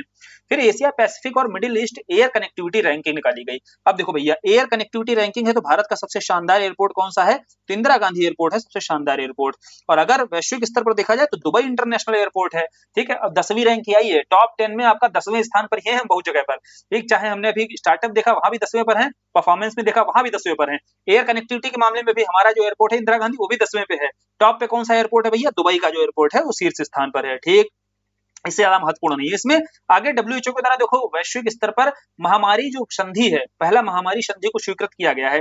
अब महामारी संधि को स्वीकृत करने के कारण क्या था, पीछे जो कोविड आया, कोविड के बाद बोला गया कि सभी देशों को एक ऐसी भविष्य में कोई महामारी ना आए, इस पर एक साथ मिलकर के आगे आना पड़ेगा और एक कदम उठाने पड़ेंगे। तो इसके लिए कोई एक राष्ट्रों के बीच कोई एक संधि समझौता भी तो होना चाहिए। इसी संदर्भ में डब्ल्यूएचओ के द्वारा पहली बार इस महामारी संधि को स्वीकार किया गया है, बस। फिर एशिया विश्वविद्यालय रैंकिंग, देखो भैया दा की आ गई ना, क्यूएस और दी की पीछे बहुत अच्छे समझ लिए हमने। यहाँ देखो टाइम किसका चल रहा है, टाइम चल रहा है भैया साइंस का, तो बेंगलुरु। और ये एशिया वाली है तो एशिया वाली में आपको शिहुआ दिख जाएगी यहाँ पर, ठीक। आगे बढ़ते हैं। द्रौपदी मुर्मू के द्वारा कहाँ कहाँ गए हैं ये, स्लोवाकिया और पुर्तगाल की यात्रा की है। जब पुर्तगाल की यात्रा की इन्होंने तो पुर्तगाल के साथ में भारत के 50 वर्ष पूरे हुए थे। बोले 50 वर्ष पूरे होने के उपलक्ष्य पर राष्ट्रपति जो महामहिम है हमारी राष्ट्रपति जो द्रौपदी मुर्मू है, इनके द्वारा ही यात्रा की जाती है, ठीक है। अब पुर्तगाल के राष्ट्रपति कौन है, मार्सेलो रेबेलो डी सूसा हैं, ठीक है। मार्सेलो रेबेलो डी सूसा कहाँ के, पुर्तगाल के राष्ट्रपति हैं। अब यहाँ पर इनको गार्ड ऑफ ऑनर, प्राका डेव इंपीरियो गार्ड ऑफ ऑनर से सम्मानित किया गया, ठीक है। गार्ड ऑफ ऑनर के साथ सम्मानित किया गया। बात यहाँ पर क्या पूछ सकता है, एक तो पुर्तगाल के साथ 50 साल पूरे हो रहे हैं, दूसरा हो सकता है यहाँ कंफ्यूज कराने के लिए प्रधानमंत्री दे दे आपसे, प्रधानमंत्री नरेंद्र मोदी जी के द्वारा यहाँ यात्रा की गई, कंफ्यूज करा सकता है। तो याद रखना है पुर्तगाल के मामले में आपको ये याद रखना है कि द्रौपदी मुर्मू जी के द्वारा यहाँ पर यात्रा की गई है, ठीक है, समझ में आया। राष्ट्रपति महोदय के द्वारा यहाँ पर यात्रा की गई पुर्तगाल की। और स्लोवाकिया में भी ध्यान रखना है, स्लोवाकिया की भी यात्रा किसने की है, राष्ट्रपति द्रौपदी मुर्मू जी के द्वारा की गई है, ठीक है। आगे बढ़ते हैं। आगे महत्वपूर्ण न्यूज है आपकी, प्रधानमंत्री जी के द्वारा सऊदी अरब की जो यात्रा की गई। देखो सऊदी अरब की यात्रा पर तो गए थे, लेकिन सऊदी अरब की यात्रा के दौरान आपको पता होना चाहिए 22 अप्रैल की तिथि थी जब ये सऊदी अरब की यात्रा पर थे मोदी जी। तो उसी टाइम पर हमारे यहाँ पर पहलगाम अटैक हो जाता है, तो बीच में ही ये वहां से छोड़कर आ जाते हैं, ठीक है। फिर है आसियान शिखर सम्मेलन। आसियान जो शिखर सम्मेलन हुआ इसको लेकर के क्या है, एक तो हमें ये पता होना चाहिए कौन सा शिखर सम्मेलन है, ठीक है, एक तो ये महत्वपूर्ण है। दूसरा कहां पर हुआ भैया, ये भी महत्वपूर्ण है जानना। देखो अभी इसी में सब पता चलेगा, खाली आसियान लिखना है, बस ध्यान से देखते जाना, लिखना है खाली और सब याद हो जाएगा। आसियान लिखा, कितने अल्फाबेट हैं, बोले 5 हैं, है ना, 5 है। तो 5 के पहले क्या आता है, 4, बाद में क्या आता है 6, तो 4 और 6 हमने लिख दिया, इसे यही 46वां है आसियान का सम्मेलन। क्लियर हुआ। आसियान में देखो आपको 5 दिख रहे हैं, ठीक है। अब 5 के पहले कौन सा लेटर, सॉरी 5 के पहले कौन सा आता है आपका, 4 आता है। 5 के बाद कौन सा आता है, 6 अंक आता है, ठीक है। तो 4 लिखा हमने, 6 लिखा, यही आपका सम्मेलन है 46वां सम्मेलन याद करने के लिए बताया है। 46वां से याद रहेगा कम से कम। आसियान का सम्मेलन कौन सा है, 46th। वहां 44, 42, 43, 45 जब आएगा ना तो वहां गड़बड़ हो जाएगा मामला, लेकिन ये एक दो बार जब सुने रहे होगे ना तो एकदम याद रहेगा। अब आसियान में ही आपको शिया दिख रहा है, दिख रहा है कि नहीं, शिया ध्यान से देखो। आसियान में आपने अगर आसियान लिखा अच्छे से तो शिया दिख रहा है, तो मलेशिया यहाँ से याद कर लो भाई। कौन सा है, कहां पर हुआ, ये मलेशिया में हुआ इस बार का आसियान। कहां हुआ है, मलेशिया के कोलालमपुर में हुआ है, ठीक है। तो बोले 46वां आसियान शिखर सम्मेलन कहा हुआ है, मलेशिया में हुआ है। और कौन सा है, 46वां है। अब आसियान को लेकर के इसकी स्थापना देखो 67 में हुई थी, मुख्यालय कहाँ है, जकार्ता इंडोनेशिया में है। वर्तमान सदस्य देखो इसके 11 है, ध्यान रखना 10 दिए हुए ना, और अभी 11वां कौन सा, तिमोर लेस्टे इसका 11वां बना हुआ है। और इसकी थीम बहुत आसान है, वही इंक्लूसिवनेस और सस्टेनेबिलिटी की बात होती है, इसलिए आसियान का भी जो आपका थीम है वो इंक्लूसिविटी एंड सस्टेनेबिलिटी इस बार की थीम रखी गई है, ठीक है। अब बात आती है आसियान को लेकर के क्या क्या बन सकता है, एक तो सम्मेलन कौन सा, 46वां, ठीक। उसके बाद में आसियान कहां पर हुआ है, शिया मलेशिया में हुआ है। उसके बाद में आसियान के वर्तमान देश कितने सदस्य हैं, 11 है। तिमोर लेस्टे लेटेस्ट रहा था सदस्य, 11 सदस्य हो चुके हैं आसियान के।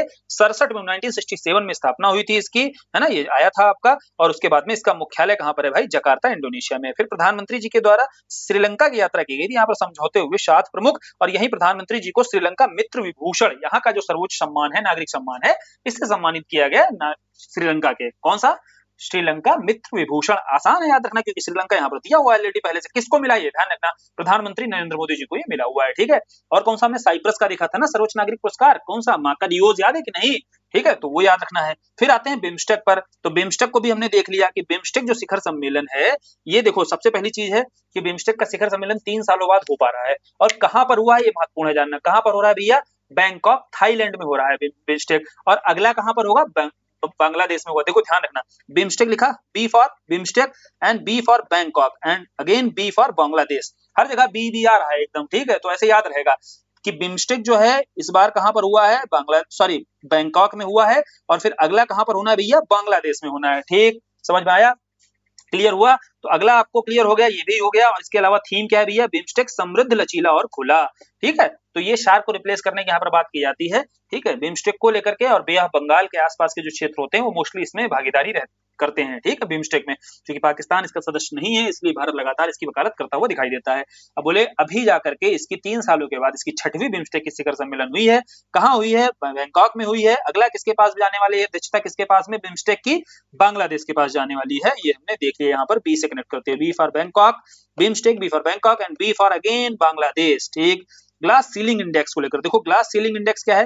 ग्लास सीलिंग इंडेक्स बेसिकली यहाँ महिलाओं को लेकर के देखा जाता है कि महिलाओं की स्थिति वहां पर कार्यबल, जो कार्यस्थल होते हैं उन कार्यस्थलों पर महिलाओं को लेकर के कौन सा ऐसा कंट्री है जो सबसे बेहतरीन मानक पैमाने अपनाकर रखता है। तो उसको लेकर देखो, जेंडर गैप हमने देखा था, ग्लोबल जेंडर गैप के मामले में जेंडर गैप कहाँ सबसे बेहतरीन कौन सा देश है ना? आइसलैंड देखा था हमने कि नहीं?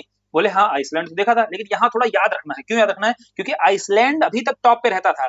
जो ये आपका ग्लास सीलिंग है ना, ग्लास सीलिंग में आइसलैंड टॉप पे रहता था, लेकिन अब आइसलैंड को पीछे करके स्वीडन टॉप पे पहुंच गया है। ठीक, बस ध्यान रखने वाली ये चीज है कि आइसलैंड को पीछे करके स्वीडन जो है वो टॉप पर पहुंच चुका है।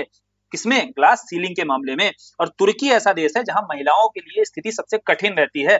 तुर्की में देखो विरोध भी देखा होगा, काफी विवाद भी हुआ था अभी महिलाओं की स्थिति को लेकर के। अगर कार्यस्थल पर अगर महिलाओं के लिए सबसे अगर एडवर्स सिचुएशन रहती है, किस कंट्री में रहती है? तुर्की में रहती है। और सबसे बेस्ट कंट्री कौन सा हो गया है? वैसे तो देखो आइसलैंड हम देख, लेकिन आइसलैंड अब याद रखना, ध्यान इसलिए है कि आइसलैंड जोड़ के बता रहे हैं कि आइसलैंड नहीं मारना है। आइसलैंड को पीछे करके स्वीडन जो है वो आगे हो चुका है, स्वीडन ने पीछे कर दिया है कार्यस्थल पर महिलाओं के लिए सबसे अनुकूल स्थिति बनाने के मामले में। ठीक है, ग्लास सीलिंग इंडेक्स है, ये क्लियर हो गया।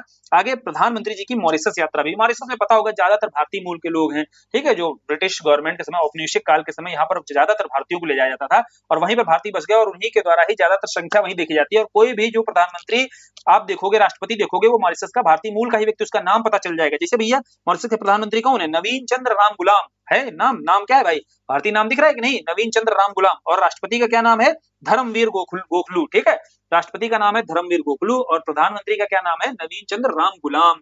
यहाँ प्रश्न क्या पूछा जा सकता है? मॉरिशस में भारतीय मूल के व्यक्ति ज्यादातर रह रहे हैं, तो बोले प्रधानमंत्री जी गए, बोले देखो तुम्हारे यहाँ पर जो नई संसद भवन बनने वाली है ना, ये भारत की ओर से बनवाई जाएगी। ठीक है, इसका निर्माण किसकी ओर से किया जाएगा? भारत की ओर से किया जाएगा। तो एक तो देश याद रखना है, मॉरिशस याद रखना है। ठीक है, किस कंट्री में। उसके अलावा यहाँ का जो सर्वोच्च सम्मान है, मॉरिशस का सर्वोच्च सम्मान कौन सा है? The grand commander of the order of the star and ski of Indian ocean. ठीक है, तो इंडियन ओशन के क्षेत्र में ये मौजूद है। ठीक है, इंडियन ओशन के स्टार के रूप में यहाँ माना जाता है। तो भारत को यहाँ पर इसीलिए मॉरिशस का सर्वोच्च सम्मान भी दिया गया, और यहाँ राष्ट्रपति महोदय के द्वारा यहाँ सम्मानित किया गया। क्लियर, समझ में आया? तो अब यहाँ नए भवन, नए संसद भवन का निर्माण कराया जा रहा है, किस देश में? मॉरिशस में। और मॉरिशस का सर्वोच्च सम्मान ही प्रधानमंत्री जी को मिला हुआ है, और कीवर्ड पकड़ना है यहाँ पर इंडियन ओशन को। ठीक है, इंडियन ओशन कीवर्ड पकड़ना है, क्योंकि इंडियन ओशन में ही यह देश आपका मॉरिशस मौजूद है। अगली है ग्लोबल टेररिज्म इंडेक्स को लेकर के। देखो भाई, ग्लोबल जो टेररिज्म इंडेक्स है, ये जारी किसके द्वारा किया जाता है? Institute of economic and peace के द्वारा। भैया पीस, इकोनॉमी दोनों ही। टेररिज्म में अगर देखा जाए, देखो याद रखने के लिए है, टेररिज्म की बात हो रही है, आतंकवाद की बात हो रही है, और आतंकवाद में ना तो इकोनॉमी बचती है ना पीस बचती है। बोले यार ये, और जारी कौन कर रहा है? Institute of economic and peace. बोले यार ये तो फंसा दिया बिल्कुल। बोले हाँ फंसा दिया, हाँ बिल्कुल फंसा दिया। फसाद से ही याद आ गया, इसमें जो सबसे बुरी स्थिति है बुर्किनो फासो की है। फंसा से क्या याद आया? फासो, बुर्किनो फासो आपको याद आ गया। टॉप जो मतलब टॉप मतलब जो सबसे ज्यादा आतंकवाद से प्रभावित है। ग्लोबल टेररिज्म इंडेक्स में जारी कौन कर रहा है? Institute of economy and peace. ना तो इकोनॉमी ना पीस। बोले ये तो फंस गया बहुत बुरा, तो फंसने से याद हो गया बुर्किनो फासो। अब भारत, यहाँ पर देखो समझो बात को, भारत भी प्रभावित है। यहाँ पर भारत का 14वां स्थान है। ठीक है, कौन सा स्थान है? भारत का 14th स्थान है। ध्यान रखना यहाँ पर, किस मामले में? टेररिज्म के मामले में। टेररिज्म के मामले में भारत 14वें स्थान पर आता है, और सबसे ज्यादा स्थिति खराब है बुर्किनो फासो की। ठीक है, आतंकवाद से सबसे ज्यादा प्रभावित है, और जारी कौन करता है? Institute for economic and peace. तो ये तो भाई इसीलिए नाम ही बताया है, ताकि यहाँ पर फंसा दे, ना तो इकोनॉमी है ना पीस है। जारी करता याद हो गया ये भी याद हो गया, भारत की रैंक भी क्लियर हो गई। अब अगली है वैश्विक मुक्त अभिव्यक्ति सूचकांक को लेकर के। देखो भाई, मुक्त अभिव्यक्ति की बात हो रही है, यानी कि फ्री स्पीच की बात हो रही है, ठीक है। अब फ्री स्पीच के मामले में यहाँ पर भारत में क्या हो सकता है, देखो फ्री स्पीच के मामले में क्या बोला जाता है, ज्यादा दो चार करने की जरूरत नहीं है, ठीक है। अरे देखो, ऐसे नहीं याद करना है इसको, फ्री स्पीच के मामले में ऐसे याद करना है आपको, आपकी अभिव्यक्ति क्षमता इतनी शानदार होनी चाहिए कि जब तक दो चार लोग देखे नहीं, ठीक है, जब तक दो चार लोग देखे नहीं तब तक क्या ही फायदा है बोलने का। तो भारत में अभिव्यक्ति की आजादी इतनी बेहतरीन होनी चाहिए कि दो चार लोग जब तक सुने नहीं आपकी बात को, दो चार लोग देखे नहीं आपको, तब तक आपको फिर बोलने का क्या ही फायदा है। तो दो चार लोग इसलिए बता रहा हूं क्योंकि दो चार से आपको याद रखना है कि भारत की यहाँ पर रैंक है 24वीं, दो चार 24 आपको भारत की रैंक यहाँ पर तैयार रखनी है, ठीक है। अब अगली न्यूज कौन सी है भैया, अगली न्यूज है हमारी, हाँ इसमें टॉप शीर्ष वाले भी देख लेना हम लोग मुक्त अभिव्यक्ति के मामले में, तो नॉर्वे है, ठीक है। अब नॉर्वे याद रखना बहुत आसान, नॉर्वे कनेक्ट कर लो, उसी से कनेक्ट कर लो। जैसे प्रेस के मामले में क्या है भैया, नॉर्वे, ठीक है। जेंडर गैप के मामले में क्या है, सॉरी प्रेस के मामले में क्या है भैया, नॉर्वे हमने देखा था, जहां कोई ना रोवे। अब प्रेस के मामले में जहां नॉर्वे रहेगा, तो अभिव्यक्ति के मामले में भी, फ्री स्पीच के मामले में भी कौन रहेगा, नॉर्वे ही रहेगा। ये तो कॉमन सेंस वाली बात है कि प्रेस फ्रीडम जहां बढ़िया तो मुक्त अभिव्यक्ति भी वहीं रहेगी, तो वो भी कंट्री कौन ही टॉप करेगा, नॉर्वे ही टॉप करेगा। और भारत भैया, भारत में दो चार लोग जब तक बोले ना, मतलब भारत की रैंक यहाँ बता देनी है 24वीं है, ठीक है। आगे बढ़ते हैं, पार्टनरशिप फॉर हेल्दी सिटीज। अब पार्टनरशिप फॉर हेल्दी सिटीज को लेकर के यहाँ जो पार्टनरशिप हुई है, अर्जेंटीना का एक शहर है कार्डोबा, ब्राजील का है फोर्टोलेजा, और ब्रिटेन का है आपका मैनचेस्टर। तो सबसे बढ़िया तरीका क्या है भैया, अगर आप किसी सिटी में है, ठीक है, हेल्दी सिटी में है, या पार्टनर के साथ में, समझ लो पार्टनर के साथ में किसी हेल्दी सिटी में आप पहुंच गए, कहीं किसी सिटी में चले गए, तो मैन जो है बिना कार के फोटो खिंचा ही नहीं सकता भाई, है ना। मैन जो है कार के साथ फोटो जरूर डालते हैं, ठीक है, मैन कार फोटो। अब कार से आपको कार्डोबा याद रखना है, फोटो से आपको फोर्टलेजा याद रखना है, तीसरा शहर मैन है, मैनचेस्टर याद रखना है। तो अगर भैया पार्टनर के साथ किसी हेल्दी सिटी में जाता है मैन, तो वो कार के साथ अपनी फोटो जरूर डालता है। तो मैन से मैनचेस्टर, कार से कार्डोबा, और फोटो से आपका फोटो, ठीक है, फोर्टलेज हो गया। तीनों आपके शहर याद हो गए। शहर के साथ में आपको ये भी याद हो गया कि किनके बीच समझौता हुआ है और किस लिए हो भैया, ये तो पता ही है, हेल्दी सिटीज को लेकर के हुआ होगा, ऑब्वियस सी बात है। शहरीकरण के चलते जो चुनौतियां बढ़ रही हैं, उन चुनौतियों का कैसे समाधान किया जाए, और समाधान के साथ साथ ये जो तीन सिटीज हैं, इन तीन सिटीज ने अपने शहरों में क्या प्रावधान ऐसा किया है जिसके चलते इनके बीच में समझौता ये हुआ है। देखो कार्डोबा ने अपने स्कूल में भोजन पॉलिसी, यानी कि सभी को भोजन मिलने के संदर्भ में नीतियां अपनाई है। दूसरा जो फोर्टलेजा है, इसने एयर क्वालिटी को लेकर के अपने यहाँ पर कानून बनाया है। और ग्रेटर मैनचेस्टर जो है, मैनचेस्टर है, इसने शहर का पहला धूम्रपान मुक्त पार्क बनाया हुआ है, ठीक है, समझ में आया। फिर है खुशहाली रिपोर्ट। अब हैप्पीनेस इंडेक्स के मामले में ये तो पता ही है कि हैप्पीनेस में फिनलैंड है, हम फिनलैंड से याद करते थे, लेकिन एक चीज और है, तीन कैसे याद करोगे। देखो अगर एफडीआई मिल जाए अच्छी, जिसको एफडीआई मिलेगी वो हैप्पी होगा कि नहीं होगा, बोले बिल्कुल होगा। एफ फॉर आपका Finland, D for Denmark, I for Iceland, हो गया कि नहीं, तीनों देश देखो, तीनों यहाँ दिए हुए हैं, फिनलैंड, डेनमार्क, आइसलैंड। तो बोले जिसको एफडीआई बढ़िया मिलेगी उसकी जिंदगी में हैप्पीनेस ही हैप्पीनेस रहेगी, है ना, वो देश तो हैप्पी रहेगा ही रहेगा। तो एफडीआई से आपने याद कर लिया टॉप 3। अब भारत की यहाँ पर देखो स्थिति देखनी है, तो भारत की हैप्पीनेस के मामले में है 118वीं रैंक। कितनी रैंक है भैया, 118वीं, ठीक है। 8 से हमने 68 याद किया था, चाहे तो ऐसे 118 इसको याद ही रख सकते हो, बहुत ज्यादा टफ नहीं याद रखना, ठीक है। हैप्पीनेस के मामले में क्या रैंक रहेगी भारत की, 118वीं रहेगी। एच से 8 वैसे भी बन जाता है, ठीक है, इसके आगे एक एक लगा देने हैं आपको। 118वीं रैंक किसके मामले में है, हैप्पीनेस के मामले में। और टॉप किसने किया है, 3 कंट्री कौन से हैं, एफडीआई याद रखना है, एफडीआई जिसको अच्छी मिलेगी वो हैप्पी रहेगा ही रहेगा। और सबसे दुखी कौन सा है, तो अफगानिस्तान है, ठीक है, सबसे ज्यादा दुखी शहर कौन सा है, अफगानिस्तान आपका देश, ठीक। अब विश्व जल विकास रिपोर्ट पर आते हैं। देखो जल विकास रिपोर्ट के मामले में यहाँ इंपॉर्टेंट है कि एक तो आपको पता होना चाहिए कि इस बार हम हर साल क्या है, विश्व जल दिवस कब मनाते हैं भाई, विश्व जल दिवस हम 22 मार्च को मनाते हैं, ठीक है, ये तो इंपॉर्टेंट है एकदम, और ये तो आसान भी है, कई बार पढ़ चुके हो, 22 मार्च को हम विश्व जल दिवस मनाते हैं।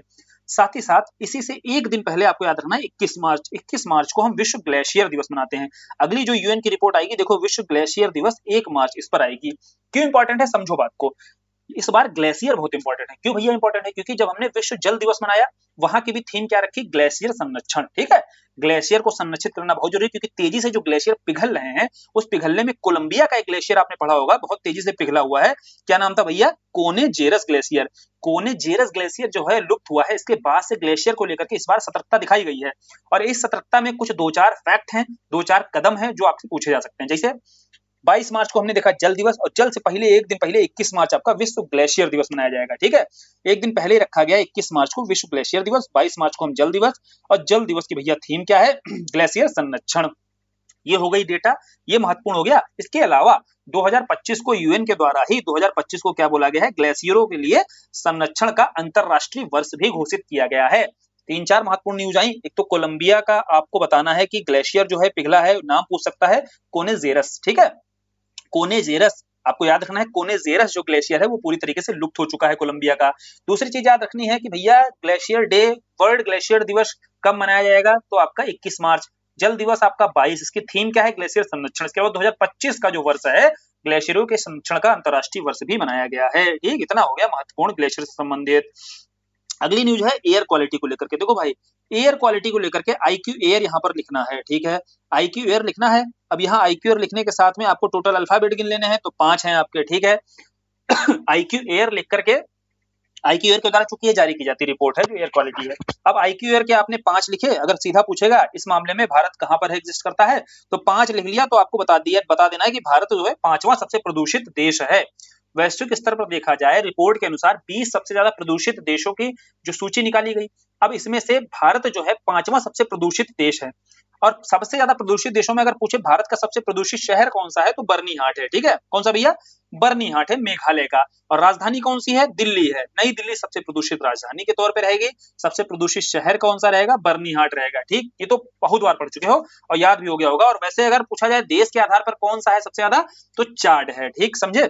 5वां अगर सबसे प्रदूषित देश है भारत, और इसको हमने याद किया है आईक्यू एयर से, ठीक है। आईक्यू एयर में 5 अल्फाबेट, तो 5वां ही आपका सबसे प्रदूषित भारत हो जाएगा। और सबसे अगर पूछा जाए वैश्विक स्तर पर सबसे ज्यादा प्रदूषित देश कौन सा है, चाड है, ठीक। और भारत में अगर आ जाए, भारत में पूछ ले तो मेघालय का बर्नीहाट, राजधानी के तौर पर दिल्ली है। क्लियर।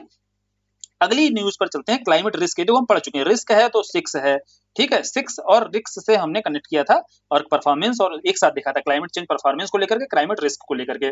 प्रधानमंत्री जी की जब अमेरिका की यात्रा हुई तो बहुत ज्यादा यहाँ डिटेल से नहीं पढ़ना है कुछ भी, अमेरिका को लेकर जो समझौते वगैरह हुए, यहाँ केवल 2030 तक लक्ष्य रखा गया है कि दोनों के बीच में जो बाइलैटरल ट्रेड है, द्विपक्षीय समझौता है, वो 500 अरब डॉलर तक पहुंचाने का यहाँ पर लक्ष्य रखा गया है, बस।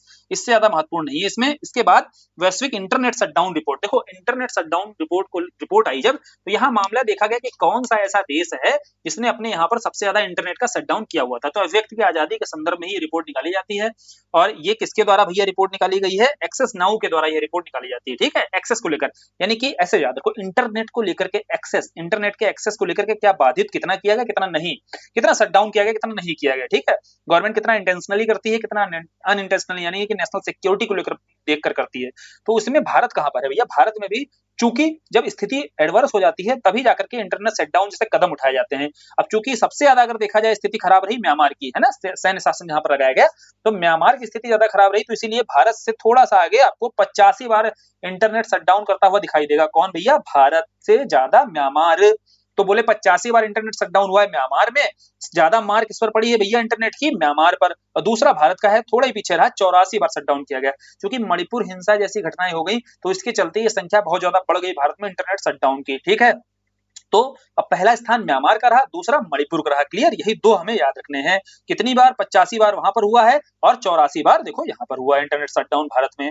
फिर फ्रांस के मामले में आते हैं। देखो, फ्रांस, प्रधानमंत्री जी की जब फ्रांस यात्रा हुई, तो इस यात्रा के दौरान जहां पर बेस्टिल दिवस मनाया जा रहा था। बेस्टिल जानते हो ना, जब फ्रांस की क्रांति पढ़ी होगी, तो जब फ्रांस की क्रांति की 1789 में शुरुआत हो रही थी, तो बास्तील का पतन किया जाता है, ठीक है। बास्तील का किला तोड़ा जाता है, जेल तोड़ी जाती है, तो उसी को लेकर के हर वर्ष यहाँ पर क्या किया जाता है, बास्तील दिवस समारोह मनाया जाता है, अपनी क्रांति को सेलिब्रेट किया जाता है फ्रांसीसी लोगों के द्वारा। तो यहाँ पर ही बास्तील दिवस समारोह के मुख्य अतिथि के रूप में प्रधानमंत्री जी ने हिस्सा लिया था।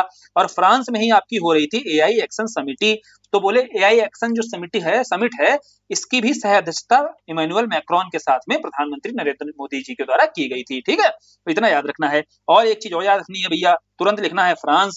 काहे फ्रांस लिख रहे हैं, समझो बात को, ठीक है। और तुरंत गिनने हैं इसके अल्फाबेट। देखो, ऐसे हमने बहुत जगह पर निमोनिक बना ली है अल्फाबेट वाली, और बहुत आसान भी लग रही होगी, इसमें कुछ करना ही नहीं है, खाली लिख लेना है, पेन उठाकर वहां लिख देना है उसको, तो याद रहेगा। और फ्रांस में हमें 6 अल्फाबेट दिखे, तो इससे याद क्या रहेगा। देखो, भारत और फ्रांस ने मिलकर के कहा है कि हम 2026 को ईयर ऑफ इनोवेशन के रूप में मनाएंगे, ठीक है।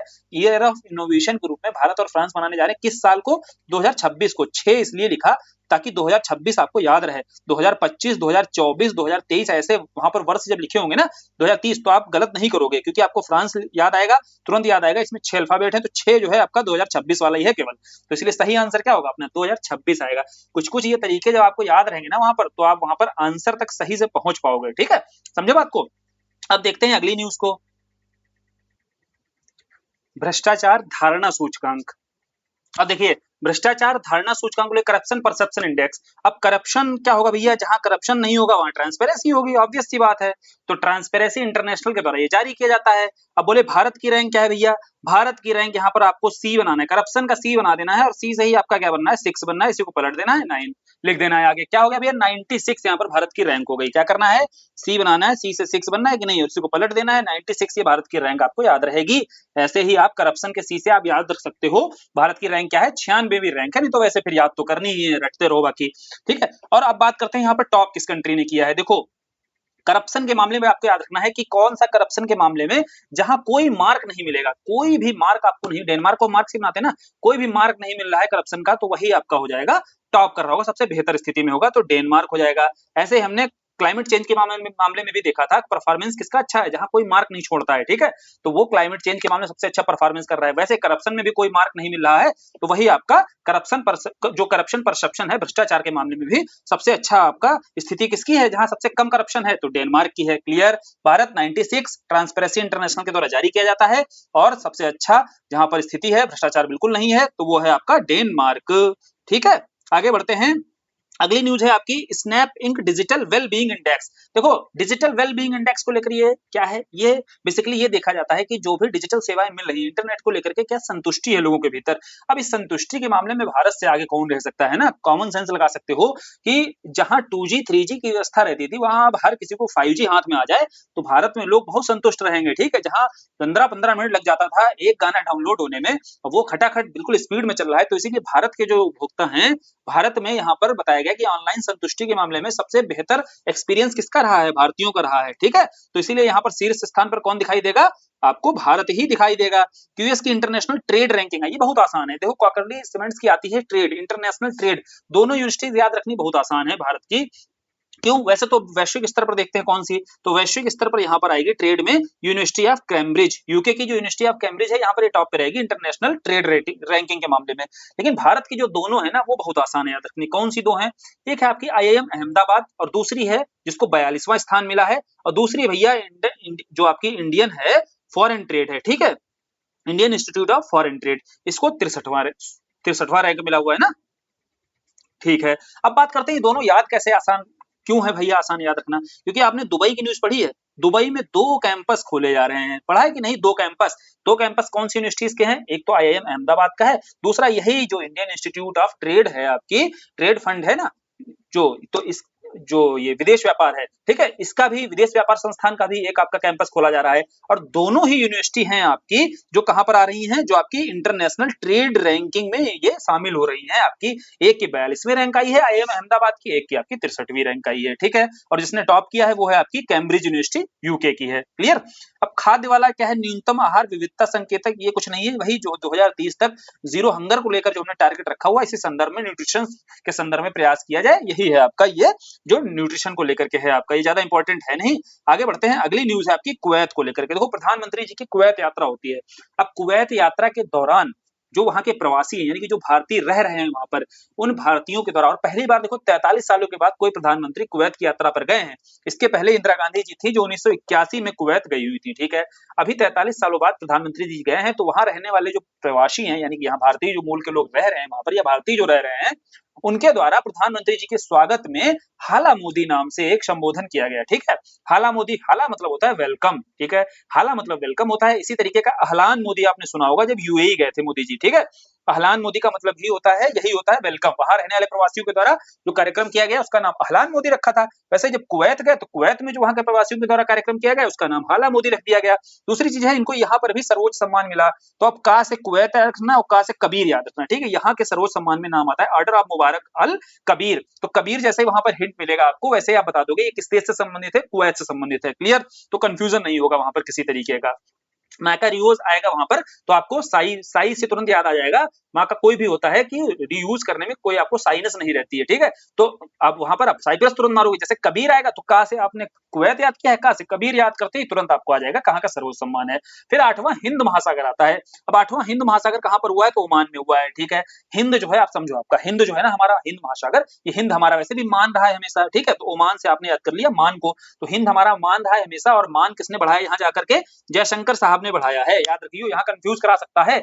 यहाँ आपको अगर पूछ बता देगा कि यहाँ भागीदारी की प्रधानमंत्री जी ने, तो गलत हो जाएगा। यहाँ हमारे विदेश मंत्री गए हैं, जो इंडियन ओशन, जो आपका हिंद महासागर सम्मेलन हुआ है, इंडियन ओशन कॉन्फ्रेंस हुआ है, कहाँ हुआ है, मान ओमान, यानी कि हिंद मान हमारा बढ़ाता है, तो ओमान में हुआ है। और कौन गया है, जयशंकर साहब गए हुए हैं। थीम क्या थी भैया, थीम थी आपकी समुद्री साझेदारी के लिए क्षितिज यात्रा, ये थीम रही थी इस बार की। क्लियर, समझ में आया, कहाँ हुआ है और कौन यहाँ भागीदारी किया भारत की ओर से, ये दोनों चीजें बहुत महत्वपूर्ण होती है, दोनों एकदम याद हो गई होंगी। अब रहने के लिए बोला जा रहा है कि विश्व के 50 सर्वश्रेष्ठ शहरों की टाइम आउट सूची आई, यानी कि टाइम आउट के द्वारा एक सूची जारी की गई है। वो हमने ग्लोबल जो लिविबिलिटी आपकी इंडेक्स थी, वो तो हमने देख ही लिया था, ठीक। वहां हमने कोई पेन ना हो उसको लेकर के सिटी आई थी आपकी। यहाँ है टाइम आउट की जो आई है। अब टाइम आउट को लेकर के देखो, जो सूची निकाली गई है, बोले टाइम तो भले सिटी का चल रहा हो, लेकिन टाउन हमारा सबसे बेहतर है, ठीक। ऐसे याद रख सकते हैं, टाउन हमारा अभी भी सबसे बेहतर है, भले टाइम शहरों का चल रहा है। तो टाउन से आपने याद किया केप टाउन, सबसे बेहतर स्थान किसका आया है इस टाइम आउट की बेहतर शहरों की सूची में, तो केप टाउन का आया है, ठीक है। अब बात करते हैं केप टाउन का आया है, इसके साथ साथ भारत का कौन सा शहर है जो सबसे रहने योग्य है 50 शहरों में। टॉप 50 में अगर हमारा एक ही शहर मात्र भारत का आया है, वो है मुंबई। चूंकि मुंबई आप देखते हो सभी लोग कहाँ जाते हैं भाई, वित्तीय राजधानी भी हमारे साथ ही इसको रोमांटिक शहर भी बोला जाता है, इसलिए गेस कर सकते हो आसानी से कि रहने योग्य अगर भारत में कोई शहर है टॉप 50 में शामिल हुआ है, तो मुंबई हुआ है, वो भी बिल्कुल बॉर्डर पे 49वां शहर बना है ये। क्लियर। अब बायोडायवर्सिटी को लेकर के देखो, सीबीडी की, जैसे हमने कॉप 30 देखी ना, कॉप 30 कहाँ पे, ब्राजील में होने वाली है, कॉप 29 अजरबैजान बाकू में। वैसे सीबीडी की जो आपका कन्वेंशन ऑन बायोडायवर्सिटी होता है, इसकी जो बैठक होती है, कॉन्फ्रेंस ऑफ पार्टीज होती है, सीबीडी 16, ठीक है, जो आपकी कॉप 16 होती है। तो कॉप 16 कहाँ पर हुई है, इटली रोम में हुई है, ये तो ठीक है पता है, इटली रोम में कॉप 16 हुई है। यहाँ पर एक कैलीफंड आया, कैलीफंड किस लिए है, देखो बहुत सारी जो निजी कंपनीज होती हैं, इनसे पैसा कलेक्ट करना है, ठीक है, इनसे निवेश लेना है, पैसा लेना है। क्यों लेना है, क्योंकि ये जो जेनेटिक डाटा का यूज करते हैं, जेनेटिक डाटा का प्रयोग करने के संदर्भ में ये प्रकृति का संरक्षण के लिए इनको प्रयास करने चाहिए। भाई आप अगर जेनेटिक डाटा का यूज कर रहे हो, आप जेनेटिक डाटा का यूज करके आप प्रॉफिट कमा रहे हो, उस प्रॉफिट में हिस्सा क्या प्रकृति का नहीं है, बायोडायवर्सिटी का नहीं है। बोले इसीलिए ये एक कैली फंड रहेगा, जहां पर ये कंपनियां रहेंगी, जो निजी कंपनियां, जो उस जेनेटिक डाटा का यूज करेंगी, उसके बदले में वो क्या करेंगी, वहां पर कैली फंड में निवेश करेंगी, पैसा देंगी। तो इसीलिए कैली फंड का संबंध किससे है, ये क्लियर हो गया। और कैली फंड कहां पर आया, जो आपकी सीबीडी की कॉप 16 है, इटली में हुई है, वहां पर ये कैली फंड आपका चर्चा में आता है, ठीक है। हिलने पासपोर्ट होता है, जहां देखा जाता है किस देश का पासपोर्ट कितना मजबूत है। हमेशा से ही यहाँ पर सिंगापुर का ही पासपोर्ट सबसे मजबूत रहता है, और भारत की रैंक यहाँ पर 50वीं रही है, ठीक है। हर 3 साल पर देखो ये आता है। तो अभी का लेटेस्ट जो है एकदम हिलने पासपोर्ट 2025 वाला, यहाँ पर जो भारत के पासपोर्ट की जो रैंक है वो 50वीं रही है। और दूसरा अगर पूछा जाए सबसे ताकतवर किस देश का पासपोर्ट है, वो सिंगापुर का है, हमेशा ही रैंक देखो यही टॉप पे रहता है, सिंगापुर ही रहता है। आगे बढ़ते हैं अगली न्यूज पर, G20 का जो शिखर सम्मेलन हुआ है, G20 का 19वां शिखर सम्मेलन यहाँ पर हो रहा है। कहाँ, ब्राजील में। बोला था ना ब्राजील में, इसीलिए ब्रिक्स की समिट नहीं हो पाई थी 24 में, क्योंकि उस समय 2024 में, नवंबर 2024 में क्या होना था, G20 का सम्मेलन होना था। अब चूंकि इसके पहले 18वां जब भैया G20 बालिक हुआ था, तो भारत में हुआ था। अब 19वां कहां पर हुआ भैया, ब्राजील में हुआ। और अगला कहां, 20वां होना है, साउथ अफ्रीका में होना है, ठीक, समझो बात को। ये ट्रोइंका भी है, ट्रोइंका मतलब अभी वर्तमान वाला, पिछला और अगला कहां होना है। तो अगला कहां होना है भैया, ब्राजील में होना है, सॉरी साउथ अफ्रीका में होना है, ठीक है। तो वर्तमान कहां पर हुआ है, ब्राजील में हुआ है, पिछला कहां पर हुआ था, भारत में हुआ था। ट्रोइंका के 3 देश अगर पूछ लेगा तो भी याद हो जाएगा, 18वां, 19वां, 20वां, ये भी क्लियर हो गया। अब कहां पर, ब्राजील में, रियो डी जेनेरियो में हुआ है। और यहाँ के ब्राजील के जो राष्ट्रपति थे भैया, वो आपके जो लुइस इनासियो लुला डी सिल्वा, ठीक है, नाम तो याद ही होगा, लुला डी सिल्वा जो राष्ट्रपति थे, इन्होंने यहाँ पर अध्यक्षता की। अब यहाँ जैसे भारत के द्वारा भी बहुत सारे प्रयास किए गए थे जब G20 हुआ था, आयोजित हुआ था, ऐसे ही ब्राजील के द्वारा global alliance against hunger and poverty जारी किया गया, ठीक है। ये गठबंधन आपका चर्चा में रहा, जो ब्राजील के द्वारा ही लाया गया और इसको स्वीकृत किया गया। कौन सा अलायंस है, global alliance on against hunger, यानी कि भुखमरी और गरीबी पर एक अलायंस बनाने की जरूरत है, और उस पर सभी देशों को मिलकर कार्य करने की जरूरत है, ठीक है। और अगला देखो, दक्षिण अफ्रीका में होना है, तो उसकी अध्यक्षता आगे ब्राजील के द्वारा सौंप दी गई है, जो दक्षिण अफ्रीका के राष्ट्रपति हैं, सिरिल रामाफोसा। समझ में आ गया, क्लियर हो गया, 18, 19, 20 क्लियर हो गया। और वर्तमान में कहा रियो डी जेनेरियो में हो रहा है। अध्यक्षता कौन कर रहा है? लुला डी सिल्वा के द्वारा यहाँ अध्यक्षता की गई है। और जो अलायंस है global alliance against hunger and poverty, यहाँ पर यह इसकी शुरुआत की गई है, ऑफिशियली इसको स्वीकार किया गया है। अब ग्लोबल फायर पावर, हमने पीछे देख लिया, सिप्री के द्वारा रिपोर्ट आती है। फायर पावर के मामले में भारत कहां पर है? चौथे स्थान पर ही है यहाँ पर फायर पावर के मामले में। चाहे यहाँ रक्षा बजट के मामले में है, चौथे पे है जो फायर पावर रैंकिंग आई है। और वहां पर चाहे ताकत के मामले में हो, सेना किसकी मजबूत है, तो अमेरिका, रूस और चीन के बाद में भारत चौथा देश है जिसकी सेना सबसे शक्तिशाली है। ठीक है, फिर है आपका ओपेक प्लस। देखो भैया, ओपेक तो आपको पता ही होगा, तो जो ऑयल प्रोड्यूसिंग आपके कंट्रीज होते हैं, एक्सपोर्ट करते हैं जो ऑयल का, उनका ही एक ग्रुप था। ठीक है, उनके ग्रुप के संदर्भ में ही पहले तो ओपेक में कुछ लिमिटेड कंट्रीज ही रहते थे, लेकिन जब देखा गया आगे 2016 के दौरान ही, जब अमेरिका के द्वारा शेल गैसेस को प्रोडक्शन शुरू हो गया, तो ऑयल के प्राइसेस डाउन होने लगे। फिर ओपेक का विस्तार करने के संदर्भ में बात आई, तो 2016 में ओपेक का विस्तार होता है और जो ओपेक प्लस बनता है। तो वर्तमान समय में ओपेक प्लस के हो गए हैं कंट्री कितने? 23 सदस्य हो चुके हैं, जिसमें ओपेक के कितने अभी वर्तमान सदस्य हैं? 13, और ओपेक प्लस के आपके 10 हैं, यानी कि जो नॉन ओपेक कंट्रीज भी इसमें शामिल हो गए जो ऑयल के प्रोडक्शन में कंट्रीब्यूशन रखते हैं। इसी संदर्भ में न्यूज ये है कि वर्तमान समय में जो ब्राजील है, ये ब्राजील ओपेक प्लस का नया 23वां सदस्य बना हुआ है।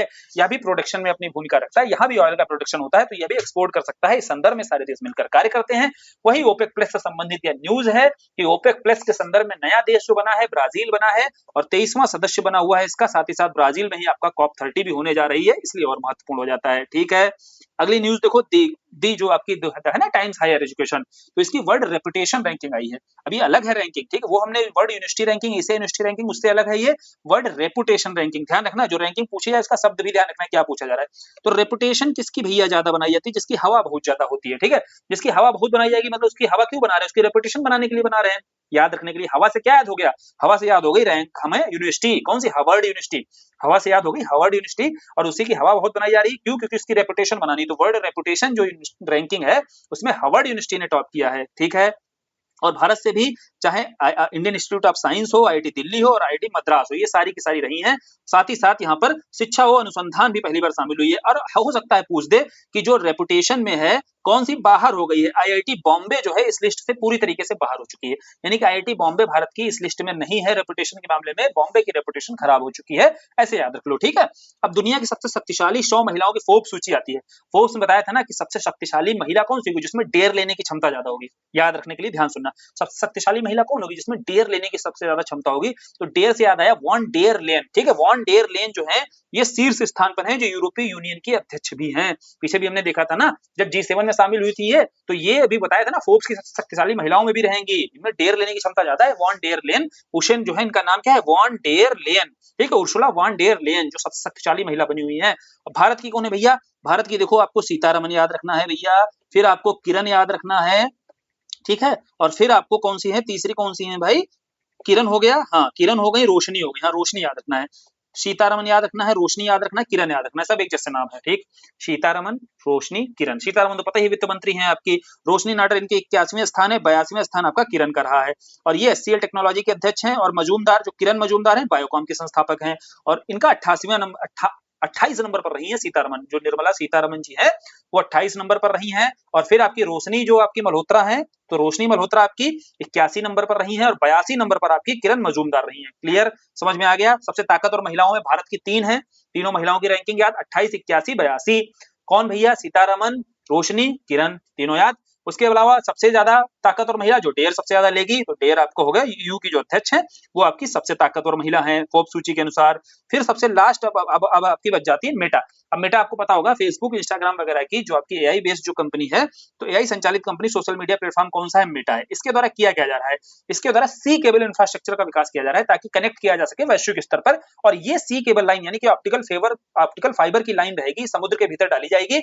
और इसके तहत प्रोजेक्ट जो है वाटर वर्थ, अब चूंकि समुद्र के भीतर है इसलिए इसका नाम ही प्रोजेक्ट का क्या है? प्रोजेक्ट वाटर वर्थ है। और ये समुद्र के भीतर ऑप्टिकल फाइबर के माध्यम से कनेक्टिविटी को, अमेरिका को आगे देखो, अमेरिका को अफ्रीका महाद्वीप से, एशिया महाद्वीप से होते हुए ऑस्ट्रेलिया महाद्वीप से जोड़ने के लिए यह पूरी की पूरी लाइन बिछाई जा रही है ऑप्टिकल फाइबर की। और इस संदर्भ में 50,000 किलोमीटर लंबी लाइन बिछाई जाएगी।